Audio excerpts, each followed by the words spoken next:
Under a dark and foreboding sky, a flock of crows circles ominously. The narration describes a catastrophe of mingled blood as crows fly over a desolate battlefield littered with corpses. A lone, white-haired swordsman gazes over a vast mountainous landscape, his presence a testament to a long and agonizing nightmare.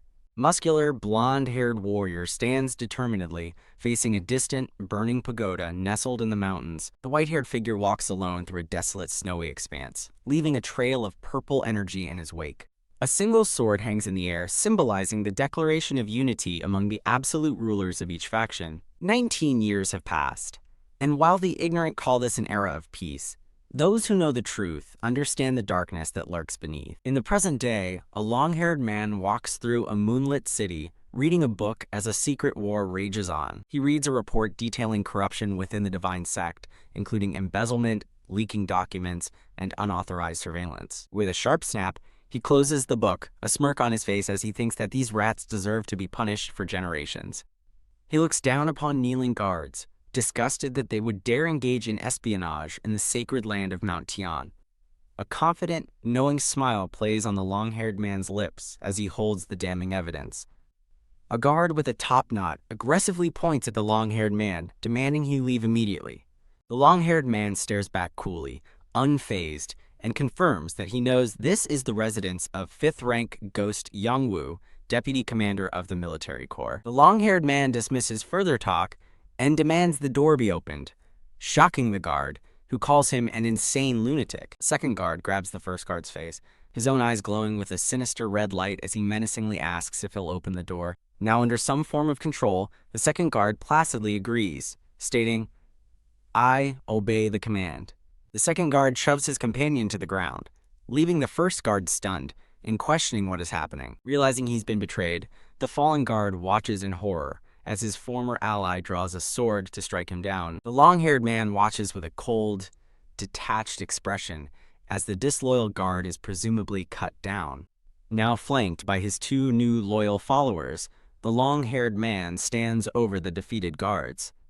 The two men bow in unison, showing their respect. They formally greet him as the third squad leader of the Qianma Divine Cult's counterintelligence unit. Tying up his long hair with a confident smirk, he is introduced as Zhang Yixio, the Grim Reaper of spy hunters. Zhang Yixio and his squad stand ready inside the residence, prepared to carry out their mission. Under the authority of the cult leader, a masked figure declares that they will now root out the spies from the Murim Alliance. A guard patrolling the ground stops, hearing an unusual sound and wondering what it could be. He looks up just in time to see 3 hooded assassins descending upon him from the rooftops. An assassin swiftly grabs the terrified guard's face before he can react. The hooded figures mercilessly cut down the guards, stabbing one through the chest in a spray of blood. The remaining guards draw their swords in a panic, yelling in confusion and fear at the sudden assault. A guard screams that it's an ambush as the purple-cloaked assassins continue their deadly descent. Someone rushes down a dimly lit hallway. A subordinate bursts through a set of doors, frantically shouting for the vice captain. He urgently reports that unidentified men have broken in and are attacking, interrupting the vice captain who is in bed with 2 women. The muscular vice captain sits up, startled by the intrusion, a woman beside him looking equally shocked. Logistics Unit Vice Captain Yangwu glares over his shoulder, demanding to know what his subordinate just said. The terrified subordinate explains the attack happened too suddenly to grasp the situation, as Yangwu dismisses the idea of trespassers. As Yangwu gets dressed, he scoffs at the idea of mere thieves causing such a commotion, but his subordinate begs him to hurry before they're wiped out. Yangwu draws his sword and confronts his subordinate, holding the blade to his neck and demanding to know who he really is. As the subordinate stammers in fear, Yangwu tells him he's used his head well, but has overlooked a critical detail. Yangwu angrily declares that he remembers everything that belongs to him, his money, his women, and every single grunt under his command. He presses the blade closer, stating that in his memory, there is no face like the subordinate's. The subordinate remains silent as Yangwu intensely demands to know who the hell he is. The subordinate's face is grabbed, and he smirks, admitting that his plan to lure Yangwu outside didn't work as expected. The subordinate's face peels away like a mask, revealing a different man underneath, who remarks on the sharp instincts of old cult members. Yangwu's eyes widen in absolute horror and rage as he recognizes the man. He identifies his foe with dread, the mad dog of the counterintelligence unit, Zhang Yiseo. Yangwu stammers, asking why Zhang Yiseo is here, to which Yiseo calmly replies that the answer is obvious. With a chilling look, Zhang Yiseo reveals Yangwu furiously denies the accusation of being a spy, but Zhang Yiseo calmly counters, asking about a merchant caravan he raided a week ago. When Zhang Yiseo lists the murder of merchants and assault of women, Yangwu scoffs, asking why he's making a fuss over such trivial matters. Enraged, Yangwu declares that raiding and killing is just common entertainment within their cult. Zhang Yiseo coolly reveals they have intelligence that the caravan members were affiliated with the Murim Alliance. Accusing him of using robbery as a pretext to meet a contact, Zhang Yiseo watches as Yangwu vehemently denies ever acting as a spy. Yangwu desperately demands proof for the baseless accusation, but Zhang Yiseo calmly assures him that he has already secured it. He lists the evidence, a secret letter with the Murim Alliance's seal and embezzled treasures used for spy funds.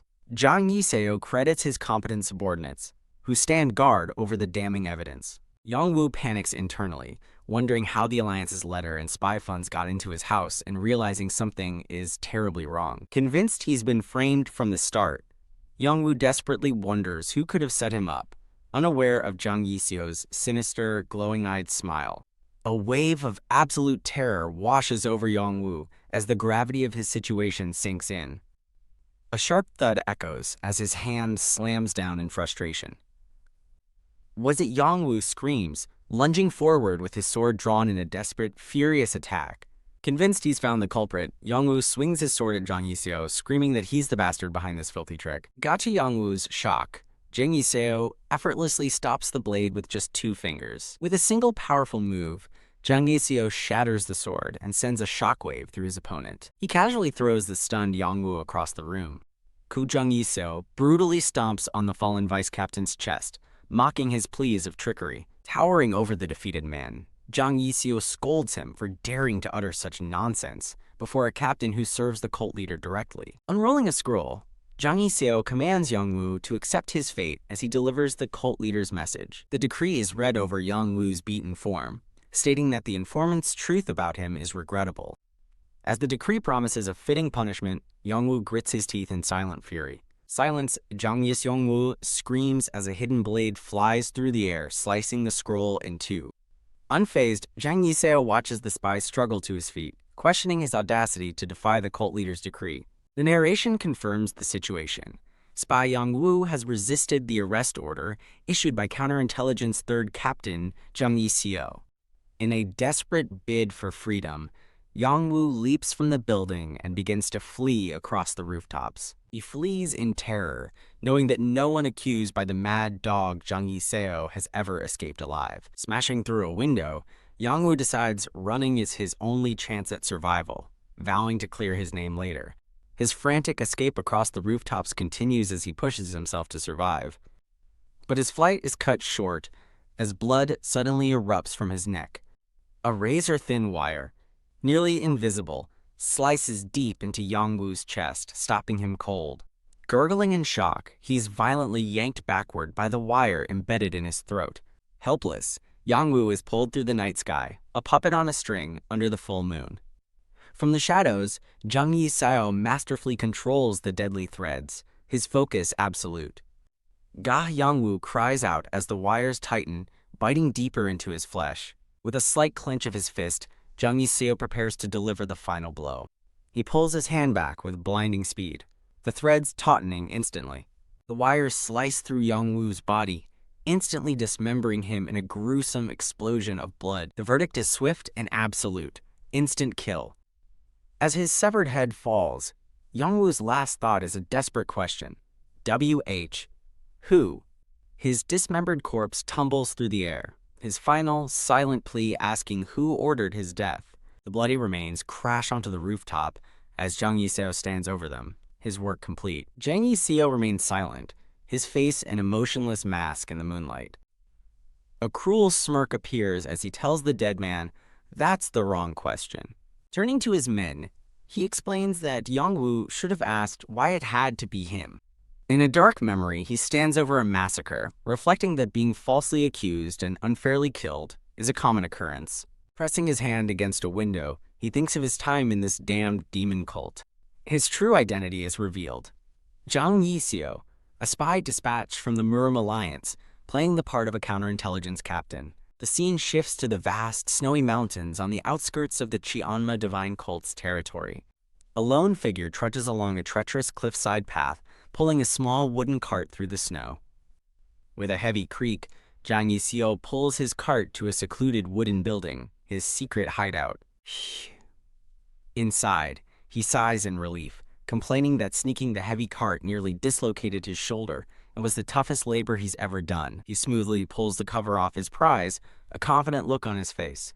With a sinister grin, he taunts the dead Yangwu, admitting he expected to find a hidden stash. He reveals a cart overflowing with gold, mocking the former vice captain for stuffing himself so greedily. Remembering Yangwu's fate, Zhang Yixio states that his victim was an excellent cult member, and that's precisely why he had to die. With a smug smile, he declares he will put the dead man's fortune to good use as his own compensation. Deciding to deal with the cleanup later, he stands up from the treasure. He cautiously cracks open the door, surveying the area outside his room. Using a nearly invisible thread, he confirms that there are no signs of any disturbance. He meticulously checks his surroundings, noting that the table, carpet, and even the cobwebs are exactly as he left them. Satisfied that his hideout is secure, he ties his hair back, thinking it should be good enough. He reveals the reason for his extreme caution. He is a spy, an agent of Amgok, dispatched by the Murim Alliance.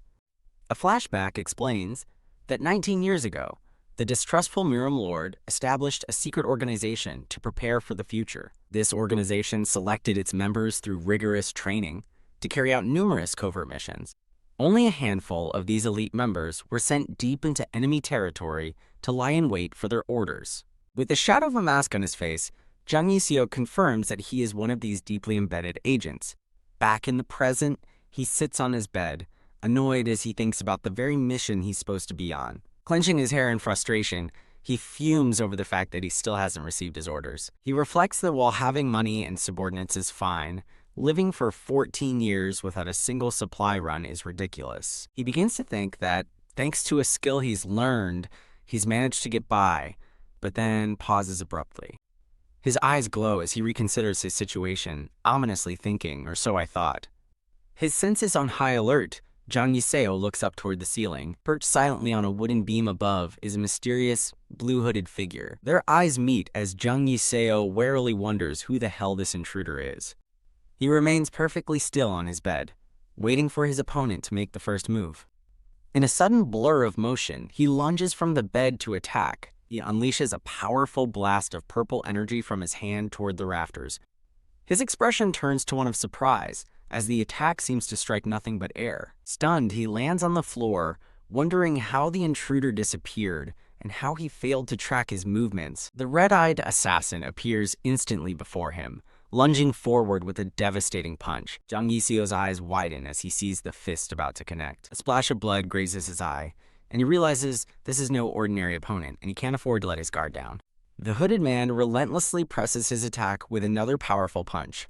Their fists collide in a shower of sparks, and Zhang Yixio grimly accepts that he might be taken out if he's not careful. He deftly dodges another swift attack from the mysterious assassin. The hooded figure unleashes a flurry of ribbon-like energy strikes. The two are locked in a high-speed, brutal exchange of blows. Zhang Yixio manages to land a clean, forceful punch to the intruder's face. Their fight continues, razor-sharp threads of energy weaving between them in the chaos. The hooded man's eyes widen in shock, recognizing the technique being used against him. He identifies the deadly weapon with alarm, a wire dagger thread. Zhang Yixio clenches his fist, tightening the wires he's woven around the room. With a sharp tug, he sends his opponent flying helplessly through the air. The threads instantly wrap around the hooded figure, binding him completely. With a look of grim satisfaction, Zhang Yixio believes he has his opponent captured for sure. He slams his foot down, pulling the wire trap taut to crush his ensnared foe. His confidence instantly evaporates, replaced by utter disbelief. The threads lie empty on the floor. His target has somehow vanished into thin air. Wiping his cheek, he stares at the empty trap, unable to comprehend how the assassin could have possibly escaped. Staring up from the shattered floor, Zhang Xiao spots the mysterious intruder silhouetted against the full moon, wondering what this is. The blue-hooded assassin's red eyes glare down from the rooftop as Zhang Yiseo questions who he could possibly be. Recognizing the intruder's skills are on par with the squad leader's, Zhang Yiseo watches as the assassin prepares to throw a dagger from above. A glowing dagger hurtles down toward Zhang Yiseo, who looks up in alarm from the floor below. Ugh! With a clang, Zhang Yiseo manages to parry the deadly projectile with his own blade. He deflects a second weapon, a unique kunai, and stares in surprise as it embeds itself in the wall. Zhang Yiseo's eyes fix on the strange weapon stuck in the wooden wall, questioning what it is. Standing in the dark, he recognizes the weapon's origin, the hidden pavilion. A look of dawning horror crosses his face as he dashes forward, realizing who his opponent must be. He stops abruptly, grabbing his bleeding cheek and wondering how the assassin vanished so quickly. Wiping the blood, he concludes the intruder wasn't trying to kill him, but was sent to assess his abilities. Contemplating this, he stares at the kunai in the wall, realizing the assassin's true purpose. A letter is attached to the weapon. It's an order for AMGAC Agent 103 regarding the demonic cult's 7th prince. He reads the unbelievable mission. He is to make the 7th prince the next young cult leader. He lets out a bitter laugh, crumpling the order as he reflects on the 14 years he has spent in hiding for this grand mission. Looking out over the landscape, he scoffs at the idea of making that prince the next leader, a memory of a past massacre flashing in his mind. With a blood-splattered face and a cruel grin, he thinks of the 7th prince, Mao. Gritting his teeth in fury, he thinks of that bastard prince and clenches his fist, cracking the wooden railing. He erupts in a rage, tearing the order to shreds while screaming that Mao is a scoundrel abandoned by the cult leader himself. His furious screams echo across the snowy mountains as he curses the lunatics who gave him such a ridiculous order. The scene shifts to the Hubei region, a vast city known for its lush mountains, and the Dongting Lake. A grand building is revealed to be the local branch of the Murim Alliance, appearing as a peaceful institution. However, a dark hallway reveals its secret. It is the headquarters of the Alliance's most powerful intelligence organization. Inside, a figure with long, gray hair tied in a bun sits silently at a table. A woman salutes him, reporting that a message has arrived from the agent sent to Tianshan. The woman, introduced as Vice Lord of Amgak, Zhuge Sumi, confirms that the mission was successfully delivered to Agent 103. Zhuge Sumi begins to ask her grandpa a question, but he loudly clears his throat to silence her. The Lord of Amgak, Zhuge Shang, sternly reminds her that she must strictly separate public and private matters here. He continues his scolding, questioning how she can call herself the Vice Lord while being so informal. Zhuge Sumi pouts, annoyed by her grandfather's secretive Lord mode, and recalling a time when they worked together more openly. She finds him impossible to figure out when he's being formal, as a close-up shows his stern, unreadable expression. After a moment, Zhuge invites her to ask her question, and she brings up the mission given to Agent 103. With the image of the messenger's kunai in her mind, she asks about the true intention behind the order. She calls the task of turning the demonic cult's abandoned scoundrel into the young cult leader practically impossible. Zhuge Shang laughs, telling his talented granddaughter that she still has much to learn. His expression turns grim as he asks her a serious question. How long does she believe the current peace in Murim will last? Zhuge Sumi stammers, caught off guard as he firmly places a hand on the go board before them. He answers his own question with grim certainty, stating they have 3 years at most. Shocked, Zhuge Sumi repeats his words, and he confirms that only 3 years of peace remain. Zhuge Shang warns that their generation is old, and a violent storm will soon engulf all the world's factions. Holding a black stone, he explains that simply making a single move will not be enough to protect the peace. He decisively places the stone on the board, declaring they must utilize every possible strategy.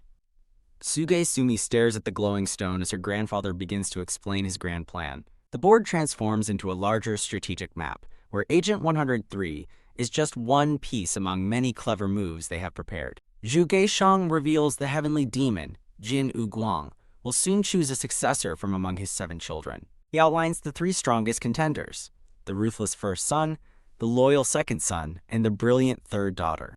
Zhuge Sumi agrees that all 3 are fiercely ambitious, concluding that no matter who succeeds their father, a second great war between the righteous, unorthodox, and demonic sects will be inevitable, Zhu Geishang finishes gravely. Taking a sip of tea, his eyes narrow with grim determination as he states that the seeds their shadow pavilion has sown for 19 years are now ready to bear fruit, and he vows that not a single one of their assets will be wasted. An elderly man with white hair states his goal is for the peace of Jianghu, as a younger brown-haired woman looks on thoughtfully. The woman smiles with understanding, thanking the man she addresses as Pavilion Lord. She rises to leave, telling him she's off to meet the other agents and will see him at the later briefing. After her departure, the Pavilion Lord sits alone, taking a quiet sip of tea. His thoughts drift to a flashback. Recalling the first time he saw a particular kid, he remembers a young boy filled with sharp, venomous resentment toward the world. Despite this, the boy cherished his only relative, choosing a life in the shadows to ensure his younger sibling was adopted. The Pavilion Lord reflects on a report, thinking that Sumi and Unit 103 were never neglected. He was one of the rarest talents in the Shadow Pavilion's history, a trainee with flawless scores. Hailed as a genius, he mastered elder-level techniques by age 14 and was personally acknowledged by the Lord of the Alliance. The Pavilion Lord recalls how they hid him away in the deepest shadows to forge him into their most lethal, hidden blade. In the present, the boy has become a man, his figurative fangs now fully grown. The scene shifts to the picturesque Banga village, where the demonic cult's artisan families are gathered. The dark-haired man strides confidently through the artisan village. He seethes inwardly, finding the situation infuriating and blaming the old geezers of the Murim Alliance. He fumes over the hypocrisy of the Alliance, who exiled them to this valley and now give them orders. He silently questions the Alliance's move to send a rare Master of the Dark engraving, wondering if it's a warning. He recalls joining the Dark Engraving and having GU poison implanted in his heart so his younger brother could be adopted. He reflects on his controlled existence, forced to walk toward a blade they pointed at him. Standing before a building labeled as a library, he decides to start his mission here. Several key locations are introduced, starting with Baiko Moon, a group that handles the aftermath of missions. Another location is Yuha Inn, an intelligence hub disguised as an inn near Mount Tian. The focus shifts to an outwardly ordinary study hall. In reality, it is a secret marketplace where the demonic cult's secrets are traded. This clandestine location is known as the Zhug Library. The dark-haired man smirks, amazed by the audacity of using the righteous Zhuge clan name for their business. He prepares to enter, acknowledging that such skill is needed to run a shady business among cultists. Upon entering, his attention is caught by the back of a woman standing in the library. He quietly observes the woman, wondering if there was another customer before him. He reminds himself that a spy's essential trait is the ability to discern an opponent from minimal information. His internal assessment notes her chin-level height and silky, beautiful hair. Deciding not to be distracted by such details, he confidently steps forward. The woman turns with an annoyed expression, sensing his presence. The dark-haired man offers a disarming apology, admitting he found himself staring. He continues with a charming smile, saying her exquisite beauty is a rare sight in this place. The woman is left speechless and flustered by his sudden, bold compliment. He cheerfully asks her what kind of book she is looking to buy. Leaning in close, he whispers flirtatiously, asking if she's seeking a manual to win a man's heart, which shocks her. With a flourish, he steps back and confidently offers to recommend a book for her. He turns to the shelves, casually remarking that there should be something useful around. The woman is internally disgusted, remarking on the vulgarity of his harassment. Her hand glows with dark energy as she warns him to be prepared to face the consequences. He calmly turns back with a document, advising her that getting involved with the lowlife is not in her best interest. The dark-haired man gives her a cool, assessing look. The woman, now thoroughly provoked, warns him to watch his mouth. She threatens him if he wishes to see another day, but he only responds with a chilling, confident smirk. He suddenly recoils with a theatrical, "Oh my," as if she had struck him. He grins, complimenting her bold personality and suggesting they meet again sometime. He turns to leave, trailing off an offer to give book recommendations in the future. Vanishing in a flash, he smirks to himself, satisfied that he has made a memorable first impression. A man with dark hair and a ponytail walks away from another man, inside a large book-filled room. The bookstore's owner, a man with a distinctive mustache and a fan, sternly asks what's being done to his esteemed guest. The ponytailed man, Zhang Yixio, dismisses the owner's prickly attitude and impatiently tells him to get to the point. With a sly look, Zhang Yixio holds a finger to his lips and states he's looking for a biography. After the owner asks whose, Zhang Yixio reveals his target, the seventh little demon of Tianshan. He smiles with smug confidence, clearly satisfied with his mysterious request. The owner suspiciously asks if he's scheming, but Zhang Yixio just cheekily invites the old man to join. Acknowledging who they're dealing with, the two stand together amidst the towering bookshelves of the library. The bookstore owner notes that because of their target, there's a lot of information they'll need to find. Zhang Yixio gives a confident smile, ready to begin his research. A few hours later, the sun sets over a tranquil mountain village. Zhang Yixio sits outside, casually reading a book while enjoying a skewer of dango. A brown-haired woman watches him from afar, silently asking an unseen person if they found anything out. Her eyes widen in surprise as a masked, white-haired man appears on the roof, and she asks who bought information from Guiryong. Third-rank ghost aide, Narak. Narak kneels before the woman, reporting that he questioned Guiryong about the buyer's motives as ordered. She listens intently as he reveals Guiryong's only answer was, "I cannot say." Narak asks if he should press further, noting Guiryong's hesitation seemed born of affection for the person in question. The woman tells him to leave it, realizing that the non-answer is an answer in itself. Narak looks on as she deduces that only her father or one of the 7 siblings could command such loyalty from Guiryong. Touching her chin with a wry smile, she admits her curiosity is now even more piqued. She muses on how this stranger not only saw through a perfect disguise, but also outmaneuvered a killer and is now investigating them. She commands Narak to discover everything about this person, from their origins to their affiliations. Her expression hardens with deadly seriousness. She orders him to uncover every single detail, revealing her identity: Ice Blossom Sword Emperor, third young lady, Heir. The scene returns to Zhang Yixio, who stands before a large, ornate gate. He thinks to himself that Heir is his first move. A flashback depicts her being revered, hailed as a genius with exceptional talent. Despite being a woman, she is considered a powerful candidate to become the next heavenly demon. Furthermore, her aide, Narak, is a warrior whose martial prowess rivals that of a clan leader. The two stand together, an intimidating and powerful duo. Back in the present, Zhang Yixio continues reading, contemplating why he'd risk approaching such a dangerous figure. The answer is revealed in his book. His true target is the heavenly demon's 7th adopted son, Mao. The book describes Mao as a member of a great house, born with a physique that effortlessly accumulates internal energy. However, he is also known for being utterly clueless and impossibly lazy, seen passed out drunk. To top it off, he gambled away a divine artifact, becoming a disowned scoundrel with no support. A flashback shows third lady Heir walking with a red-haired man, presumably Mao. Zhang Yixio concludes that Heir is the key to controlling Mao, and therefore crucial to his plan. Thwack.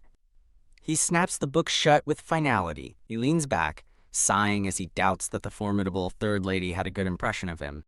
He ponders what one must do when faced with a seemingly hopeless mission.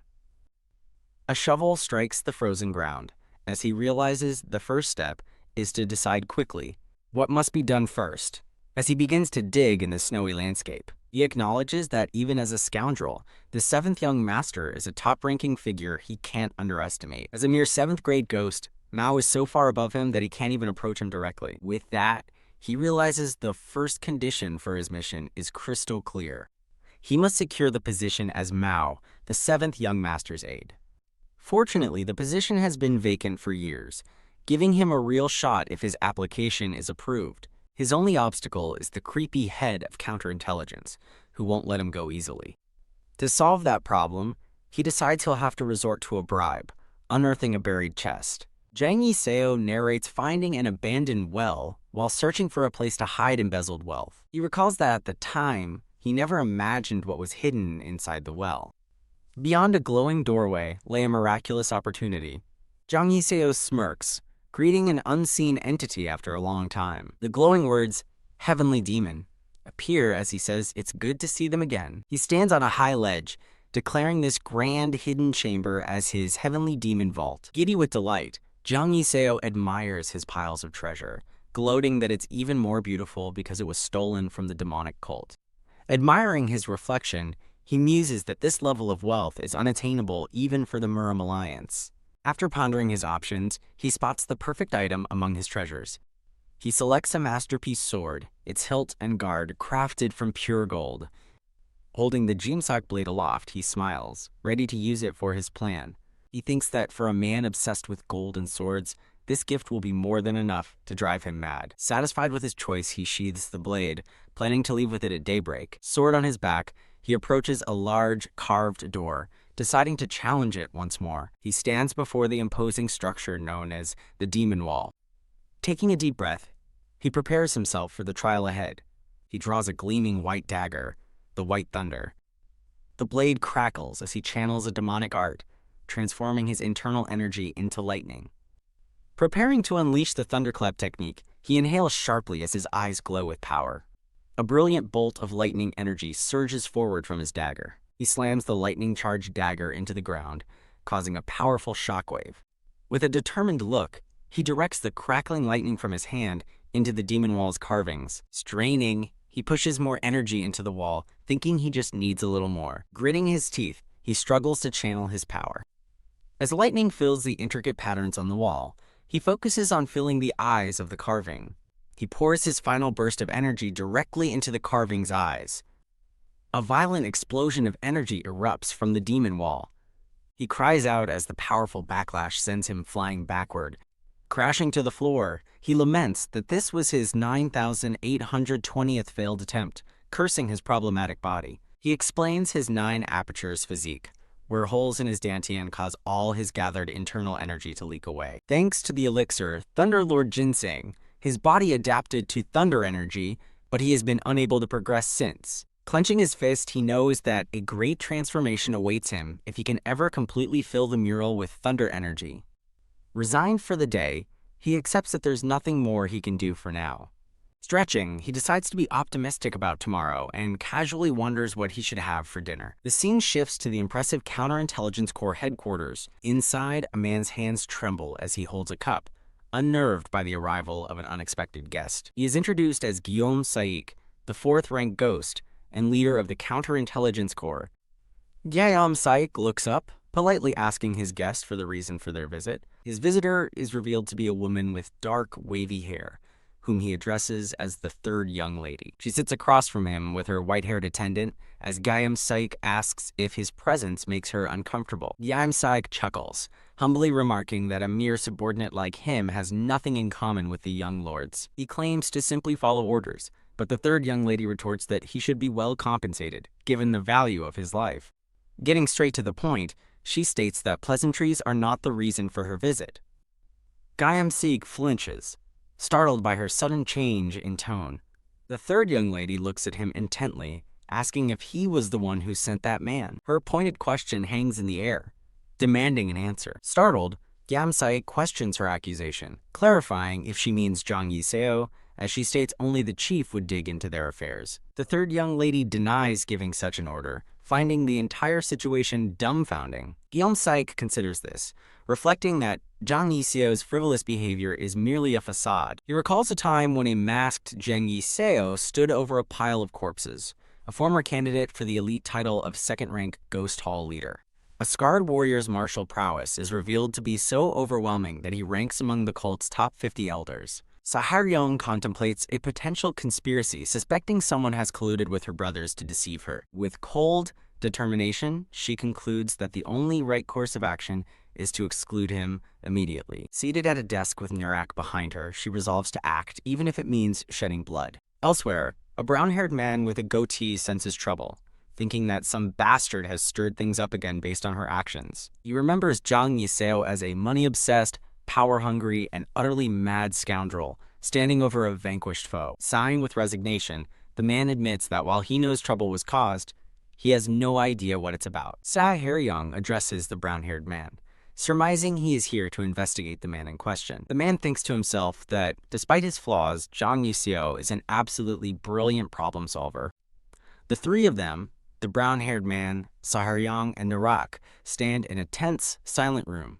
The man, now identified as the core leader, states his courtesy has limits and demands to clarify something with Saharyong. He bluntly asks Saharyong if she extorted his money, leaving her and Narak speechless. He continues his accusatory line of questioning, prompting an angry outburst from Narak, who defends the young lady's honor. Phew! The core leader breathes a sigh of relief, glad her answer is no, and warning her of the trouble she would have been in. Saharyong quietly questions his intense reaction, wondering if Jang Yiseo is truly unaffiliated with him. She recalls Jang Yiseo reading a book and ponders the true purpose behind his actions. The core leader advises her not to worry if she's uninvolved, explaining that's just how Jang Yiseo operates. When she asks what he means, he explains it's a truth that members of the cult around here are better off not knowing.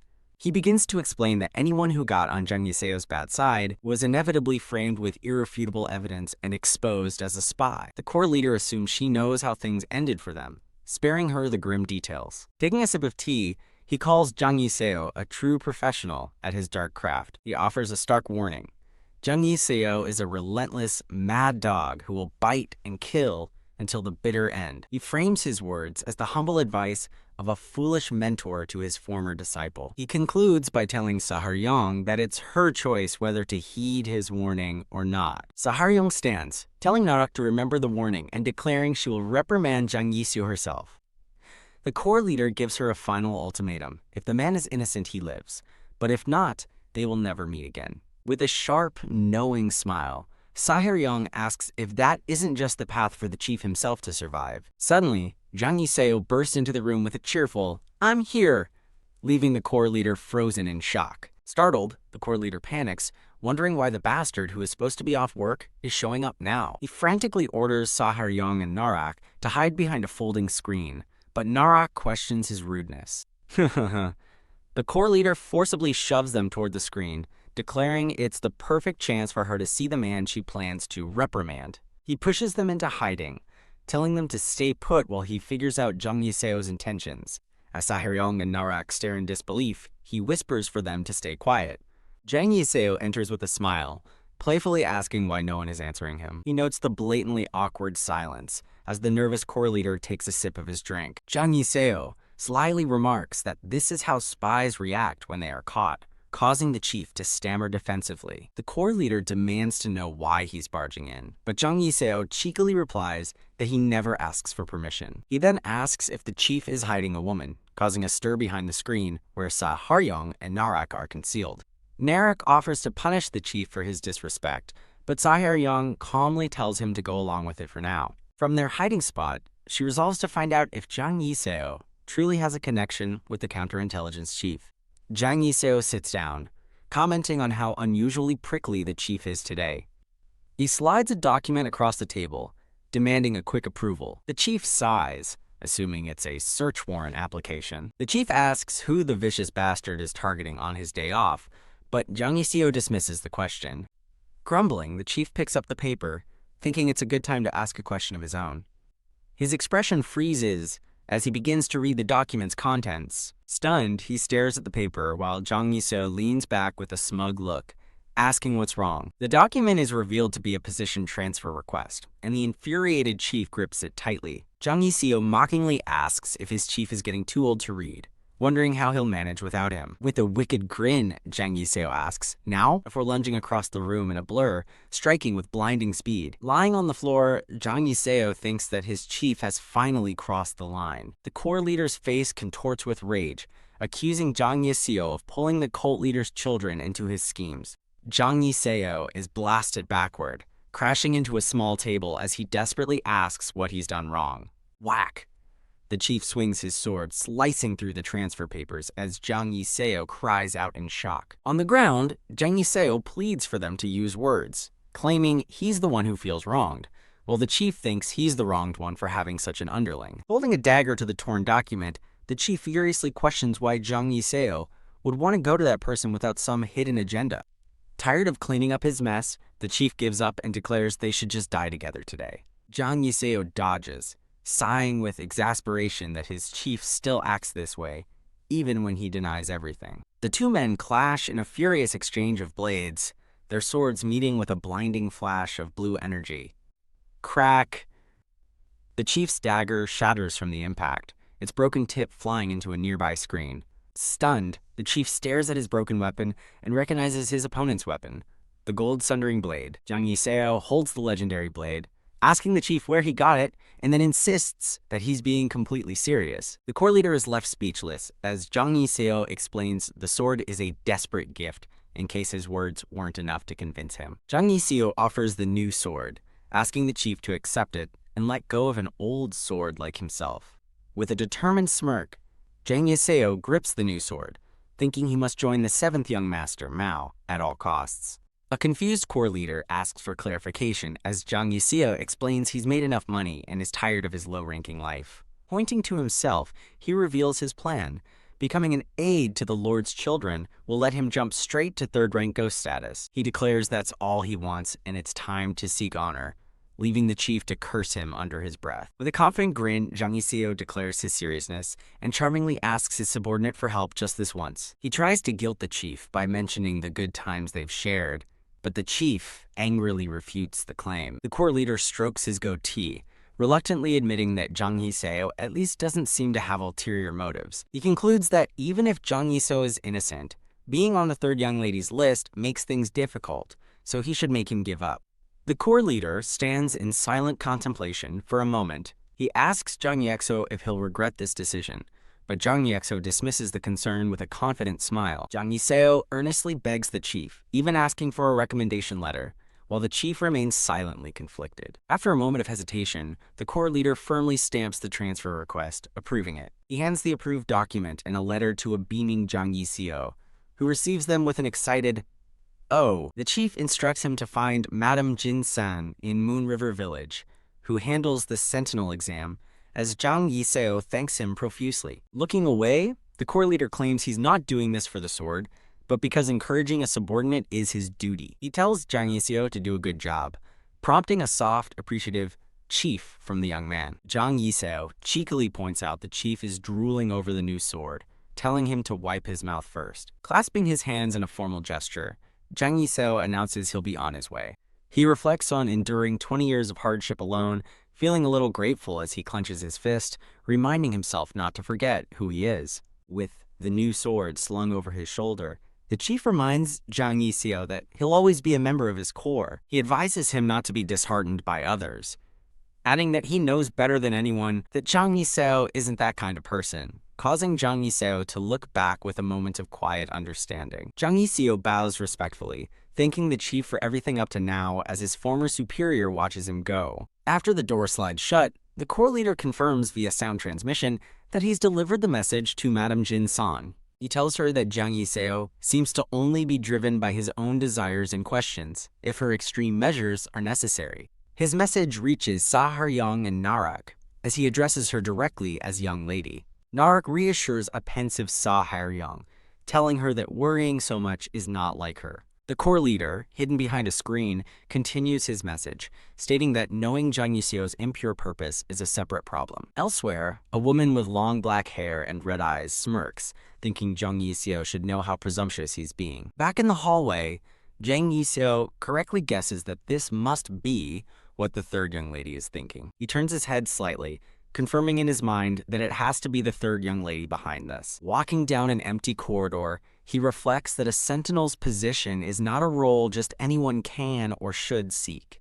A sentinel is shown to be the right and left arms of the first-rank demons, second only to the cult leader on his throne. Therefore, only the most outstanding individuals are chosen to serve as aides to the young masters. These aides include legendary figures like Huansa, who once threw the entire martial world into chaos. Zhang Yiseo grins, deducing that the third young lady's serious nature couldn't tolerate the words of a mere seventh-tier ruffian. A stern-faced core leader reflects on Zhang Yiseo's audacity, wondering who would dare covet such a high position after simply leering at a woman in a library. With cold determination, the red-eyed Saharyong thinks that her actions are for the sake of maintaining discipline in the Jian Mountain. Elsewhere, Zhang Yiseo smirks, thinking that with this new opportunity, he's finally ready to gain some solid backing. Walking down a modern-looking corridor, he anticipates his meeting with Saharyong, vowing to see her soon. Just the two of them. The scene shifts as a caption announces that half a month has passed, bringing the story to Moon River Village under a full moon. Moon River Village is described as the most extravagant and decadent establishment in the 10,000 Mountains, a hub for all manner of vice. The destination is revealed to be the Jade Immortal Guest House as the door slides open with a soft clatter. A young attendant rushes to welcome a new guest, a woman in a pink robe and a wide, conical hat, obscuring her face. The attendant cheerfully asks the disguised woman if she is alone or looking for someone. Bowing respectfully, the attendant offers his assistance for any important request she might have. The woman in the hat stops him, stating she's looking for the man over there. Confused, the attendant looks out over the guest house's main floor, trying to figure out who she means before having a moment of realization. Across the room, Jang Yiseo sits alone at a table, calmly sipping from a small cup. The attendant excitedly identifies him as a regular guest, a true man who has been staying in the annex for 2 weeks, spending money like water. The disguised woman scoffs internally, thinking how pathetic it is that he's been doing nothing but drinking for half a month. She asks about the guest house annex, and the attendant explains it's an exclusive area reserved only for the cult's most honorable guests. Leaning in, the attendant suggests Jang Yiseo is no ordinary man, and offers to put in a good word for her if she's interested. With a sly look, he asks for a service fee, promising his utmost effort while Jang Yiseo's smirking face is reflected in a cup. The woman grows annoyed by his nonsense, while the attendant, misreading her silence, wonders what's wrong. Suddenly, a booming voice from across the room shouts, "What a coincidence this is!" As Jang Yiseo waves enthusiastically, with a huge grin, he loudly identifies her as the prickly young lady from Jagel's study hall. The woman and the attendant are both frozen in stunned silence by his outburst. In a flash, Jang Yiseo appears before them, exclaiming that he was right and couldn't have mistaken her impressive aura, drawing the attention of other patrons. Clenching her fist in frustration, the disguised woman curses the bastard for drawing unwanted attention. He cheerfully invites her to join him for a drink, now that they've met again. Now seated at his table, Jang Yiseo philosophizes that if a coincidence happens twice, it must be destiny. He continues with a sly grin, musing on how peculiar it is that they've both ended up in a den of vice like this. Under her hat, the woman seethes, warning him to be careful with his words, but he dismisses her concern. He offers her a cup, explaining that the guest house is a place where people use alcohol in the night as an excuse to indulge. His expression turns serious as he holds the cup out, inviting her to speak openly about why she has come to see him. He drops the pretense, directly addressing her as the third young lady, who is using a human skin mask. In another location, an underling reports to his superior, showing a drawing of a woman and stating, "That's it." The superior examines the drawing, confirming that the appearance matches the description he received from her.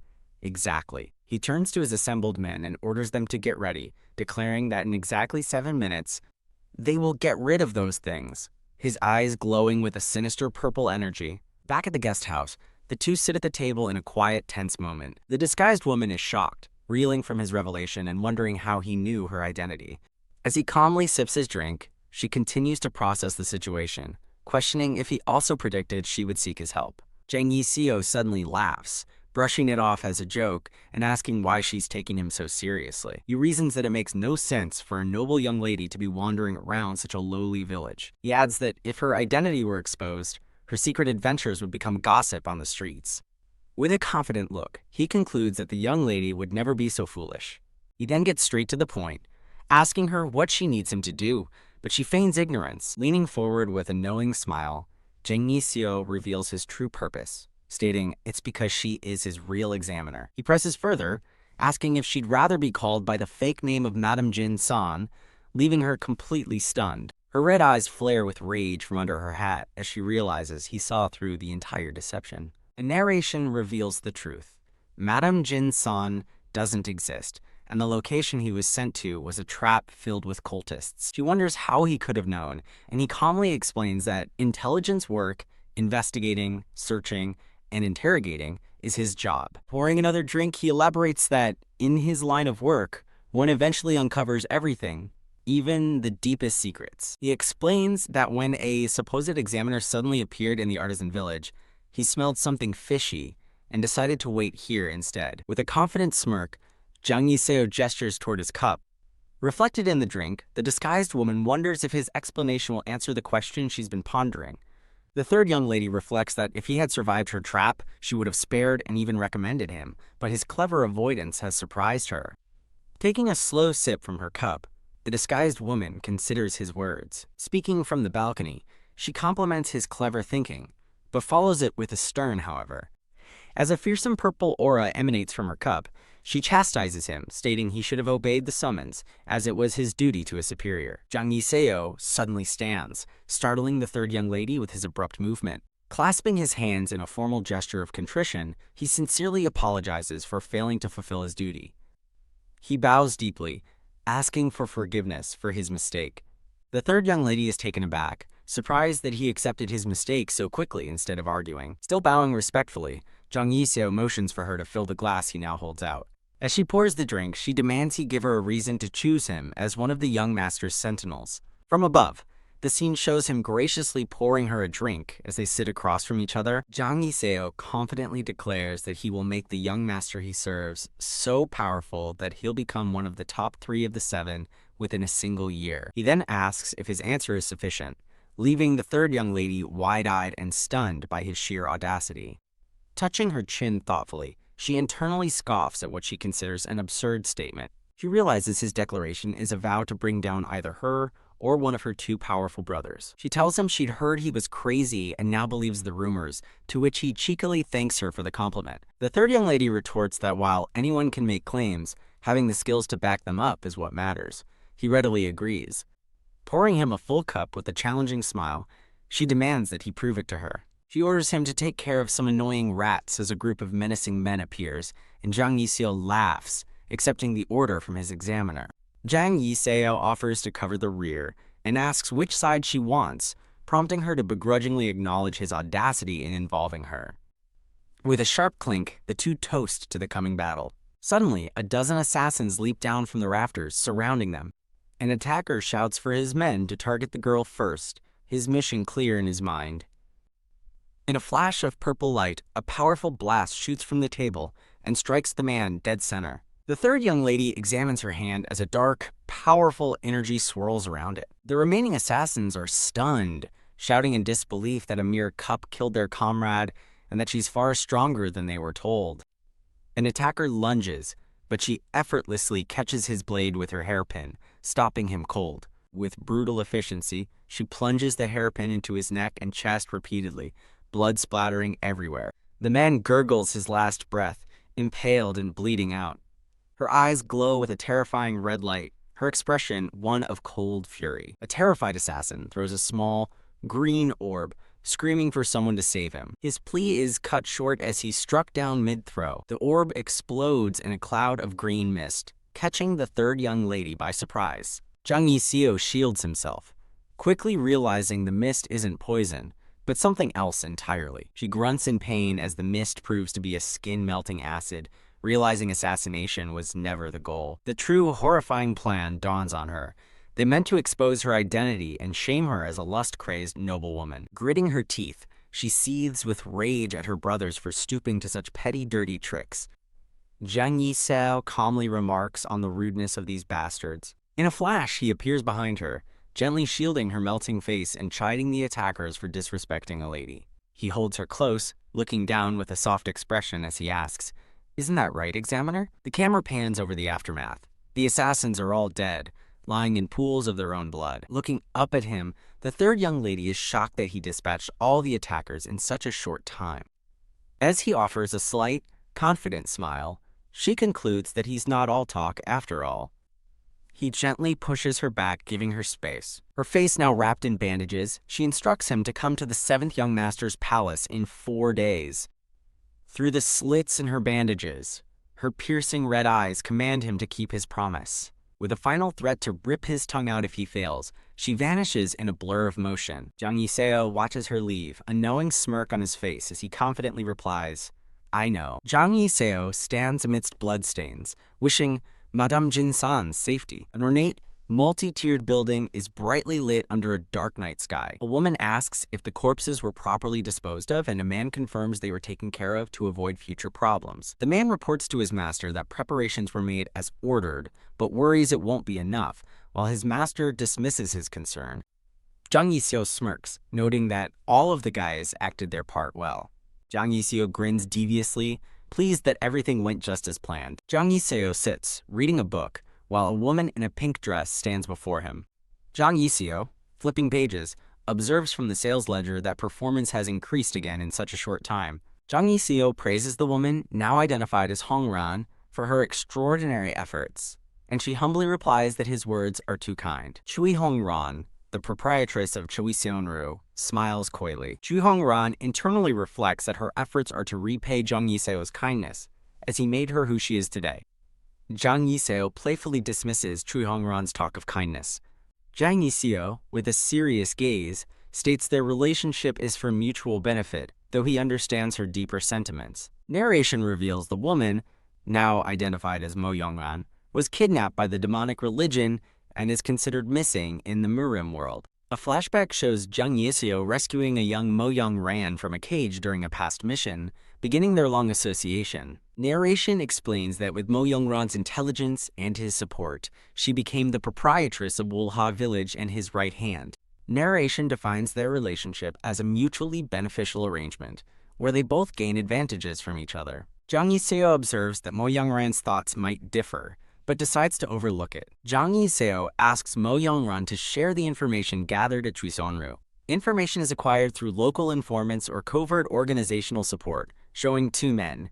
Zhang Yixio, a spy in enemy territory, needs a long-term, reliable, personal source of information. Narration reveals Chuisonru, run by Mo Yongran, is the very place Zhang Yixio worked hard to establish for this purpose. Mo Yongran reports that the demonic religion is in a tense calm, awaiting changes based on the next young lord, a development Zhang Yixio expected. Narration highlights the two most powerful factions, the Seven Elders and the Five Dragon Party, as the biggest topic of discussion regarding the succession. Zhang Yixio ponders how the faction support will ultimately determine the outcome of the young lord selection. Zhang Yixio asks Mo Yongran who she thinks the factions will support, and she offers her opinion. Mo Yongran describes first young lord Qian Muji I as meticulous and cruel, the leader, while second young lord Muhan Seong is spirited, friendly, and earns loyal followers. Mo Yongran predicts the elders will support Cheon Mujin for stability, while the Five Dragon Party, desiring change,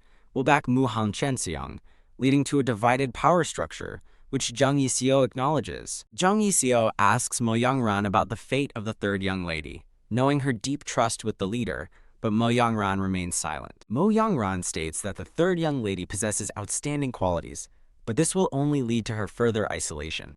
Narration reveals Qian Muji I and Muhan Seong will perceive the third young lady's temperament as a threat, shown with her fighting multiple attackers. Zhang Yixio considers that the third young lady has at most half a year before she likely falls. Zhang Yixio urgently thinks they cannot allow Sahar Yang, the third young lady, to fall so quickly. Zhang Yixio, with a furious expression, believes Sahar Yang must act as a shield until that bastard Ma-O settles down. Zhang Yixio sighs, noting there are already too many things to worry about. Zhang Yixio asks Mo Yongran about Ma-O's condition, and she reports they've been treating him as a VIP for days as ordered, but he remains a mess.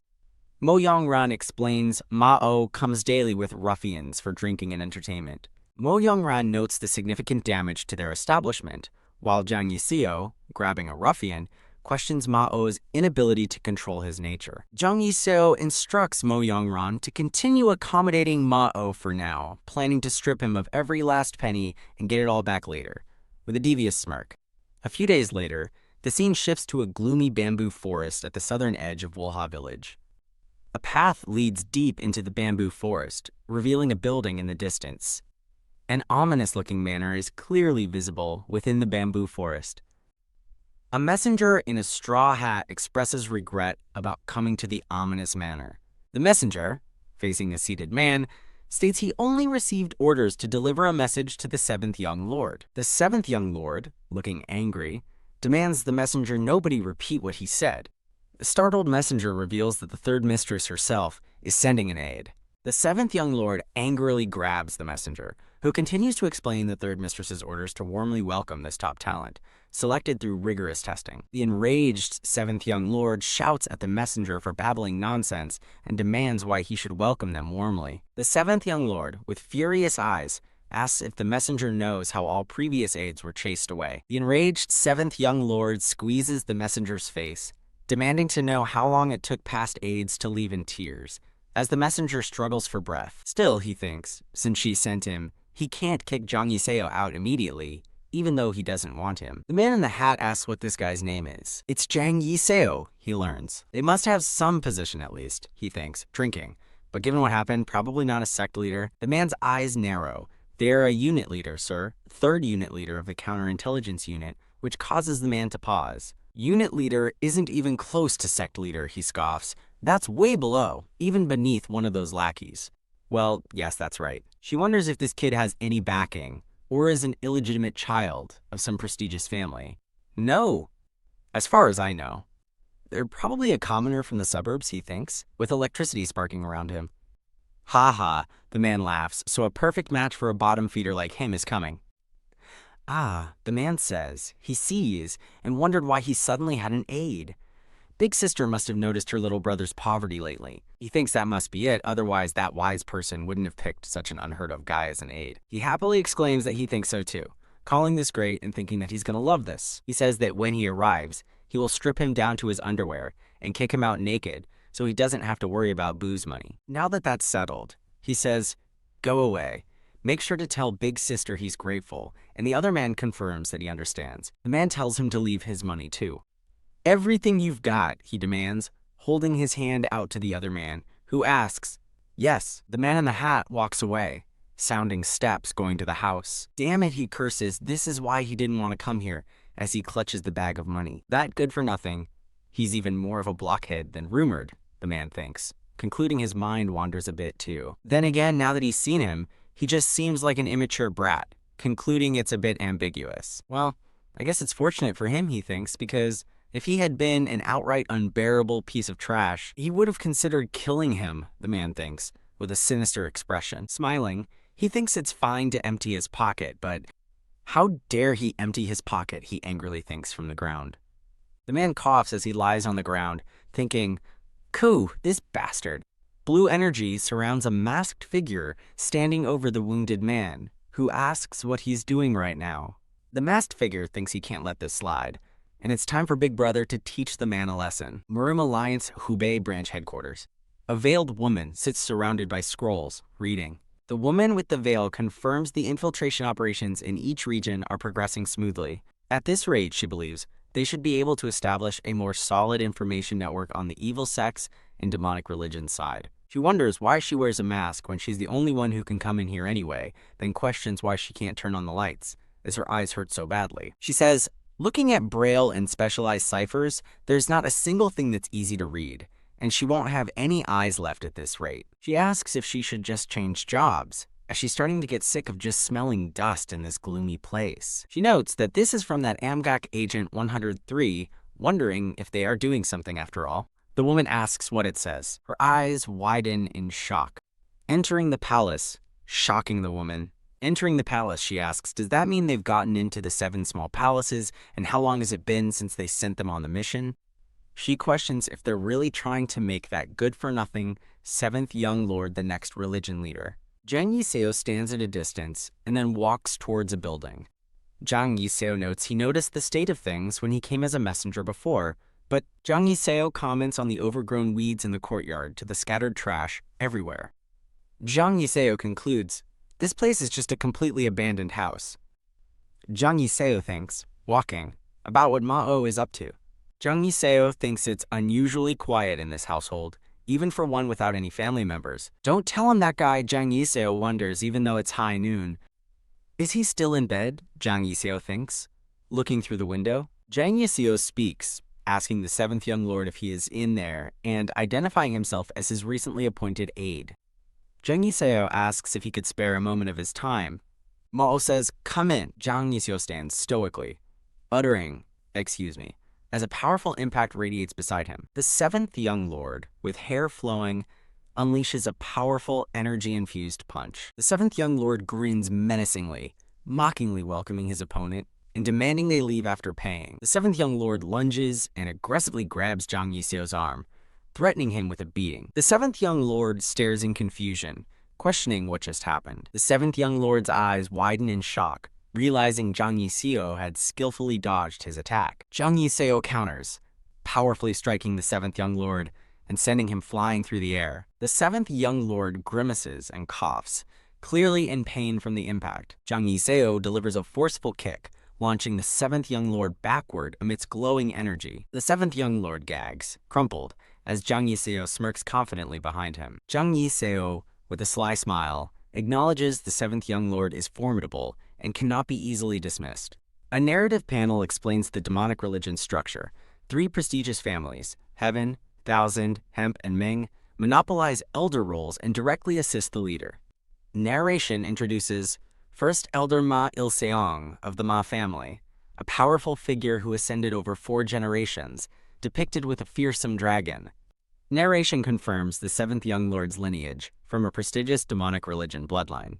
Narration details how the seventh young lord was coincidentally adopted by the religion leader, seemingly set on a life of ease. Mo Young-ran and Zhang Yiseo listen as narration reveals the seventh young lord's path was actually fraught with hardship. The seventh young lord drinks as narration explains he was an illegitimate child, forced into menial labor. Zhang Yiseo recalls the Ma family's consternation when Ma Il-song's eldest son, Ma Yixing, was the expected heir for adoption. Narration reveals that Ma O, the neglected, illegitimate child, caught the religion leader's attention while sweeping. 2 men observe, as narration states. The Ma family saw Mao's adoption as a servant becoming the master. Mo Young-ran and Zhang Yiseo attend a feast, which narration describes as a mere facade for Mao, who was considered an outcast. Narration suggests religion leader Jin Wuquang's adoption of Mao was a political move to control the Ma family. Mo Young-ran questions Zhang Yiseo, surprised he already knows information their informants struggled to gather. Zhang Yiseo stands silently with his back to her, looking out over a railing. Mo Young-ran states that First Elder Ma Il-song's support for Qianmu Jiai seals Mao's fate. Mo Young-ran and Zhang Yiseo discuss the profound cruelty of such severe familial neglect. Zhang Yiseo ponders First Elder Ma Il-song's motives for choosing another as the next religion leader. Zhang Yiseo questions if the elder has gone senile, then dismisses the idea as unlikely. Ma-o is seen drinking at a table, as Zhang Yiseo narrates that he has his own compelling story. Ma-o collapses to the ground, coughing and clutching his chest in pain. Zhang Yiseo, now masked and exuding power, stands over the incapacitated Ma-o, stating he knows him very well. Zhang Yiseo, with glowing eyes and a sinister smirk, believes this forceful interaction is the ideal way to teach the immature brat. Ma-o, in distress, angrily demands to know what Zhang Yiseo is doing. Ma-o's cry of disbelief, "How could this be?" echoes from the distant building. Zhang Yiseo holds the still angry Ma-o, feigning confusion and claiming to have mistaken him for an enemy attack. Zhang Yiseo offers a dramatically insincere apology for his rudeness, expressing deep, feigned shame. Ma-o, struggling to speak through his rage, barely manages to curse Zhang Yiseo. Both Ma-o and Zhang Yiseo lie on the floor, seemingly unconscious or incapacitated. Zhang Yiseo, now composed, smiles subtly and says, "Nice to meet you, Ma-o." Zhang Yiseo crouches beside the still unconscious Ma-o, a small object lying on the floor. Ma-o awakens in his bed, startled and exclaiming, "Lech, what?" Ma-o looks around his bedroom, questioning if he is truly in his own room. Ma-o wonders if the lunatic knocked him out, then left and even fixed the smashed door. Ma-o expresses disbelief at the bizarre events, then notices a piece of paper on his bed. Ma-o holds up the paper, questioning its content. Ma-o reads a note from assistant Zhang Yiseo dictating a leave and future visit, which enrages him as he questions Zhang Yiseo's authority to give orders. Ma-o furiously shreds the note, yelling in disbelief that the unit leader, nobody has lost his mind. Ma-o grimaces, realizing he was not mistaken about that crazy bastard's actions, specifically remembering. Zhang Yiseo was clearly smiling. Ma-o, amidst the falling paper shards, furiously acknowledges Zhang Yiseo is no ordinary person, declaring, "Good, very good." Ma-o fiercely vows to initiate Zhang Yiseo, with a hell of an experience. Narration describes the vast demonic path city, where all demons originate and are cultivated. Narration explains that thousands of loyal cult members took root there, forming their own small country. Narration notes the new religion's control is incomplete, allowing factions to freely form and gain power, as two men stand outside a building.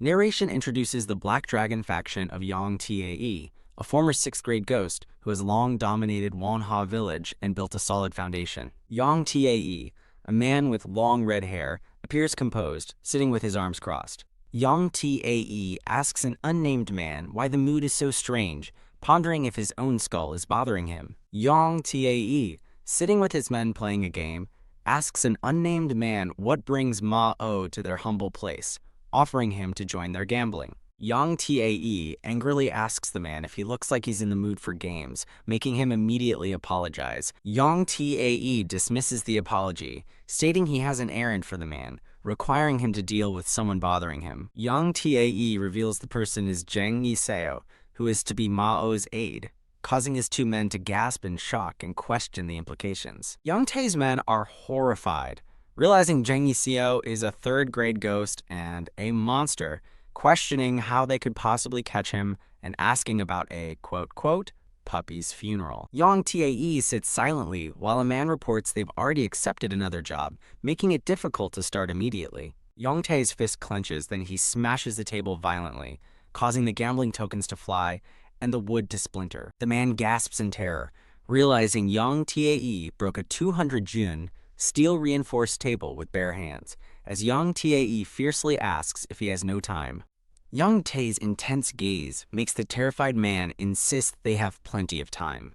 The man sighs, asking how lowlifes like them can deal with someone as noble as Ma-O's aide, prompting Yang Tae to question his whining. The man seems confused, thinking over Yang Tae's statement. Yang Tae irritably clarifies that Jang Yiseo is merely a 7th grade ghost, something the heavens would lament. The man furiously rages, wondering where such weaklings come from and how a mere 7th grade ghost dares to sour Ma-O's mood. The man confidently assures Yang Tae they will teach Jang Yiseo an unforgettable lesson, brandishing a small blade with a menacing grin. Yang Tae, with a dismissive wave, instructs the men to gather useful guys by tomorrow morning, threatening consequences for tardiness. Yang Tae's men bow and bid him a cheerful farewell, promising not to be late. The men relax after Yang Tae leaves, complaining about him only showing up when he needs something. Jang Yiseo, dressed in plain clothes, approaches the men, and one clarifies that his name is Jang Yiseo. The man asks Jang Yiseo who he is, reminding him that only executives are allowed at the young lord's meeting. Jang Yiseo apologizes, claiming to be new. The man scoffs, telling Jang Yiseo to leave immediately, expressing disdain for how new recruits are trained. The man crosses his arms, looking unimpressed with Jang Yiseo as he walks away. Jang Yiseo approaches a wooden door and taps on it. Catfish, vice leader of the Tiger faction, grabs Jang Yiseo's face, stating that this level of defiance is necessary. Jang Yiseo smirks, finding it more satisfying to educate Catfish this way. The next day dawns over the bamboo forest, setting a new scene. Catfish reports to Ma that all the boys have gathered. Catfish confidently assures Mao that everything is prepared and ready as ordered. Catfish proudly presents his gathered men, describing them as the toughest and most battle-hardened. Catfish boasts about his past as a 7th grade ghost in the Tiger Dragon Party, dismissing Jang Yiseo's potential threat.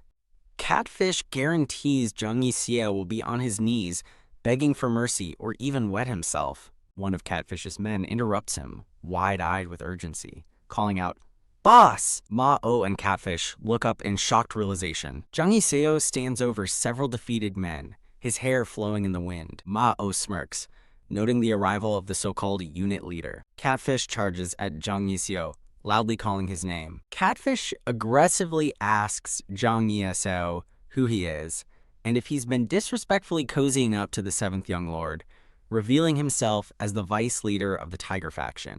Jang Yiseo provocatively questions Catfish's identity, while Catfish angrily announces his name. Jang Yiseo questions Catfish being in the Black Dragon faction, comparing him to a fish, which provokes a furious response from Catfish asking if he wants to die.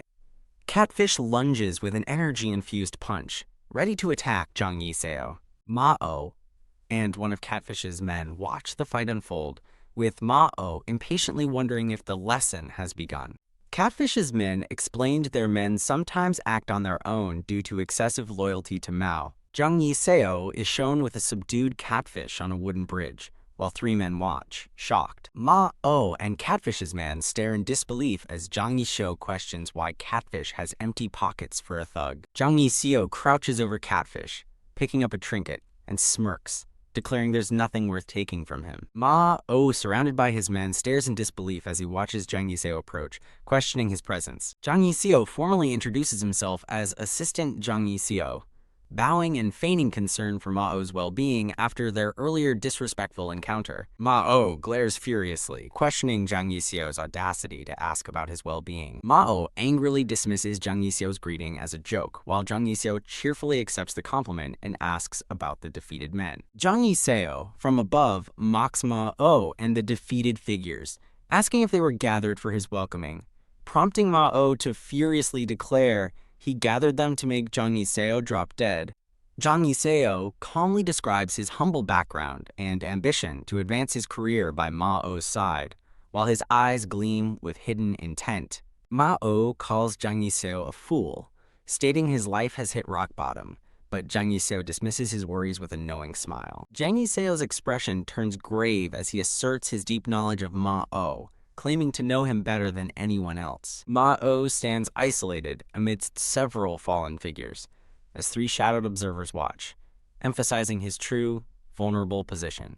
Zhang Yiseo, with a confident smirk, points upwards, hinting at a broader power or orchestration beyond the current scene. Ma-o looks utterly dumbfounded and anxious, questioning if Zhang Yiseo is serious about his audacious claims. Ma-o stands opposite Zhang Yiseo amidst the bamboo forest, his expression still one of disbelief at Zhang Yiseo's behavior. Ma-o clenches his fist in rage and frustration, questioning if he's gone mad for attentively listening to Zhang Yiseo. Ma-o furiously orders his aide to stop standing idly and engage Zhang Yiseo, and the aide quickly complies. Ma-o's men, now armed with various weapons, prepare for battle as Ma-o urges them to take action against Zhang Yiseo. Zhang Yiseo calmly observes as multiple armed men charge at him from across the wooden bridge, unfazed by their approach. Zhang Yiseo smiles serenely as the armed men rush towards him amidst falling leaves, signaling the imminent clash. Ma-o and his aide watch with confused surprise as something unexpected begins to unfold during the attack. Several new figures in red robes swiftly descend from the air, attacking Ma-o's charging men and striking them down. Zhang Yiseo watches with a faint smile as more masked, red-clad figures appear and engage the attackers with agile movements. Ma-o's remaining men recoil in shock and terror, recognizing the distinct blood-red clothing of the new assailants. The red-clad figures move with incredible speed and precision, effortlessly incapacitating Ma-o's men. Ma-o's aide gasps in recognition, identifying the red-clad figures as the counterintelligence units and questioning their swift arrival. Zhang Yas, with a sinister smile, proposes they commence the real welcoming ceremony amidst the sudden chaos. Ma-o's aide panics, correctly identifying the attackers as the Crimson Counterintelligence Corps, wondering how Zhang Yiseo summoned them so quickly. Zhang Yiseo, with a subtle smirk, repeats his suggestion to start the welcoming ceremony, implying all the necessary guests have arrived. Yam Saik, a man with a beard and long hair, confronts Zhang Yiseo, questioning his most guests' comment and noting his own unannounced arrival. Ma-o's aide is stunned, recognizing the new arrival as Yam Saik, the Crimson Counterintelligence Corps leader, a powerful and influential figure in their cult. The aide continues to express shock, realizing Zhang Yiseo is far more important than a mere squad leader, and questions Gyam Saik's presence. Gyam Saik, seen from behind, formally greets the young master. Gyam Saik bows, introducing himself and his Crimson Counterintelligence Corps as he respectfully greets the seventh young master, flanked by his men. Gyam Saik's hooded, red-clad subordinates thunderously shout their greetings to the seventh young master, their eyes glowing red with intense deference. Ma-o looks utterly bewildered and distressed, struggling to comprehend the meaning of this elaborate and intimidating display. Gyam Saik, with a polite smile, explains he's here to care for Mao as family and to find him a place to live, despite Ma-O having left home. The aide expresses disbelief at the implied cost of managing Ma-O, while Ma-O grimaces in disgust at Gyeomseik's words. The aide's face contorts in terror as he realizes he utterly misjudged Jang Yiseo, who is connected to the vicious Crimson Counterintelligence Corps. Jang Yiseo, with a subtly menacing smirk and glowing eyes, dismisses the terrified aide, telling him to leave since the higher-ups are conversing. Jang Yiseo, with a fierce glare, warns the aide he can personally teach him when to interject, causing the aide and his companions to shriek in fear. The remaining men under Ma-O begin to back away, one muttering that this is no place for riffraff like them, leaving Ma-O looking confused. Ma-O's men flee in a chaotic panic, swiftly running away and leaving him behind, much to his disbelief. Ma-O angrily shouts after his fleeing subordinates, questioning their sudden desertion. Jang Yiseo, with a calm, knowing expression, advises Ma-O to remember this moment clearly. Jang Yiseo explains that Ma-O's perceived influence and the shared facade of the 7th Young Master title are as fragile as a sandcastle. Jang Yiseo further illustrates his point, asserting that Ma-O's supposed strength and loyal subordinates crumble instantly, making him a truly lonely fool. Jang Yiseo observes from a distance as Ma-O stands isolated amidst fallen figures, mirroring the earlier vision, emphasizing his profound loneliness and vulnerability. Gyeomseik steps toward Jang Yiseo, understanding that the entire orchestrated inauguration day was a calculated move to suppress Ma-O's spirit. Gyeomseik confirms Jang Yiseo's methods, acknowledging this type of welcoming ceremony is perfectly suited for breaking a master's will. Gyeomseik, having witnessed enough, takes his leave, advising Jang Yiseo to let Ma-O truly absorb the insults. Jang Yiseo, with a subtle smile, prepares to depart, offering Ma-O the option to seek him out if the situation becomes too difficult to handle. Jang Yiseo stands casually on the bamboo bridge, facing away, while Ma-O looks back at him with a bewildered expression.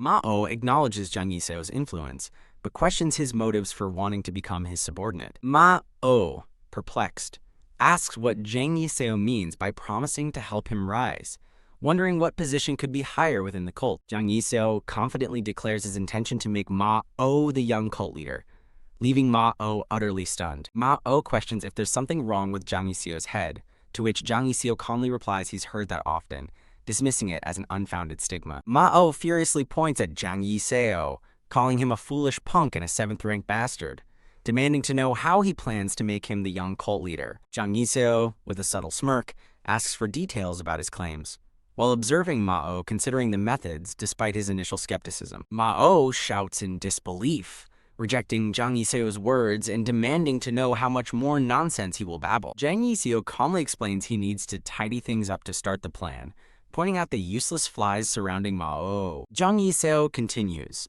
noting that Ma-O's relationships with the sect and even his blood-bound family ties are a mess. Ma-O grimaces in disgust and discomfort as Jang Yiseo dissects his strained family relationships. Ma-O, enraged by Jang Yiseo's careless words, lunges forward to attack him. Jang Yiseo stands calmly, with his arms crossed as Ma-O charges at him, radiating a defensive aura. Jang Yiseo effortlessly blocks Ma-O's punch with one hand, commenting on how disgraceful it is to be easily provoked and how weak his full strength truly is. Ma-O stares in disbelief, his punch held firm by Jang Yiseo as he continues to speak.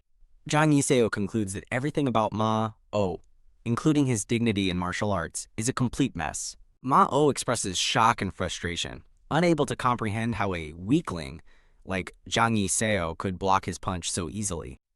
Jang Yiseo's hand glows with power, completely overwhelming Ma-O's fist, leaving him bewildered. Jang Yiseo sends Ma-O flying backward with a powerful counter, causing him to cry out in surprise. Ma-O kneels, defeated and clutching his chest, as Jang Yiseo asks if he now understands how insignificant his esteemed power truly is. Jang Yiseo smiles confidently, placing a hand on his chest, and tells Ma-O that he can improve because he is here now. Jang Yiseo extends a hand, offering to help Ma-O act like a proper person, achieve dignity, and improve his martial arts skills. Jang Yiseo promises to ensure Ma-O is acknowledged by everyone, causing Ma-O to look up with a hint of growing emotion. Ma-O's eyes widen as he deeply considers the idea of being acknowledged, wondering if he would truly be recognized by everyone. Ma-o, now kneeling and looking dejected, is shown imagining himself before three cloaked figures, highlighting his desire for recognition. A cloaked figure, speaking to Mao, reminds him not to forget his place. The cloaked figure, with a glowing red eye, sternly warns Mao of consequences if he does not know his place. Mao reacts with a pained expression, clutching his head in distress, as if experiencing a mental assault. Zhang Yiseo watches with a smirk as Mao clutches his head and cries out in agony, overwhelmed by the psychological pressure. Mao, flailing desperately, tries to strike Zhang Yiseo, screaming at him to stop spouting nonsense. Mao is seen running away from Zhang Yiseo, frantically retreating down the bridge. Zhang Yiseo observes Mao fleeing, musing that he's just running away, and doubts his ability to survive the treacherous demonic cult with such a temperament.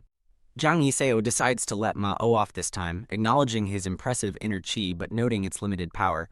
Zhang Yiseo ponders why the demonic cult neglects Mao so much, despite his great potential in being the son of a concubine chosen by the cult leader. Zhang Yiseo clenches his fist, deciding he will understand Mao's situation better when he meets him later. Zhang Yiseo turns and walks away, deciding to leave Mao alone for a while. The scene transitions to a grand, multi-tiered pagoda and traditional buildings under a bright sky. Mao walks alone on a bridge, still looking frustrated and muttering to himself after the encounter. Mao continues walking, his face contorted in anger and embarrassment as he curses under his breath. Mao looks down at himself in utter embarrassment, realizing his public humiliation while surrounded by other people. Mao recalls the disgrace of being beaten by an unheard-of 7th-rank bastard and enduring his nonsense. Mao grimaces as he remembers listening to Zhang Yiseo lecture him about dignity, martial arts, and promises to help him rise. Mao reflects that the most embarrassing thing of all is yet to come. Mao thinks the most embarrassing thing was even momentarily listening to Zhang Yiseo's words. Mao leans over the railing, looking distressed and reflective, still consumed by his humiliation. Mao is consumed by regret, knowing better than anyone how ridiculous those flattering words were from Zhang Yiseo. Mao curses in frustration, looking out at the mountains, his humiliation weighing heavily on him. A new male figure with a top knot spots Mao from a distance and questions his identity. The male figure, accompanied by 2 others, confidently identifies Mao as the 7th young master. Mao, looking over his shoulder, recognizes the approaching male figure and begins to speak. Mao is consumed by the painful memory of kneeling before 3 shadowy figures, clutching his head in distress, as a voice sternly reminds him to know his place. A new character, Ma Jinggu, is identified as the 9th rank in a collateral bloodline of the demonic cult, seen with a sly, knowing grin. Mao confronts Ma Jinggu and his long-haired companion, questioning Ma Jinggu's presence, and referring to his companion as Ma Yisen's lackey. Mao scrutinizes Ma Jinggu's 2 companions, wondering if their association implies they are from the Elders' Council. Mao expresses his annoyance at Ma Jinggu's sudden appearance and request for a favor, then questions why Ma Jinggu is alone without his new aide. Ma Jinggu laughs mockingly, suggesting Mao might have already dismissed his new aide in such a short time. Ma Jinggu taunts Mao, proclaiming he knew Mao couldn't keep an aide for even a single day and that he won a bet.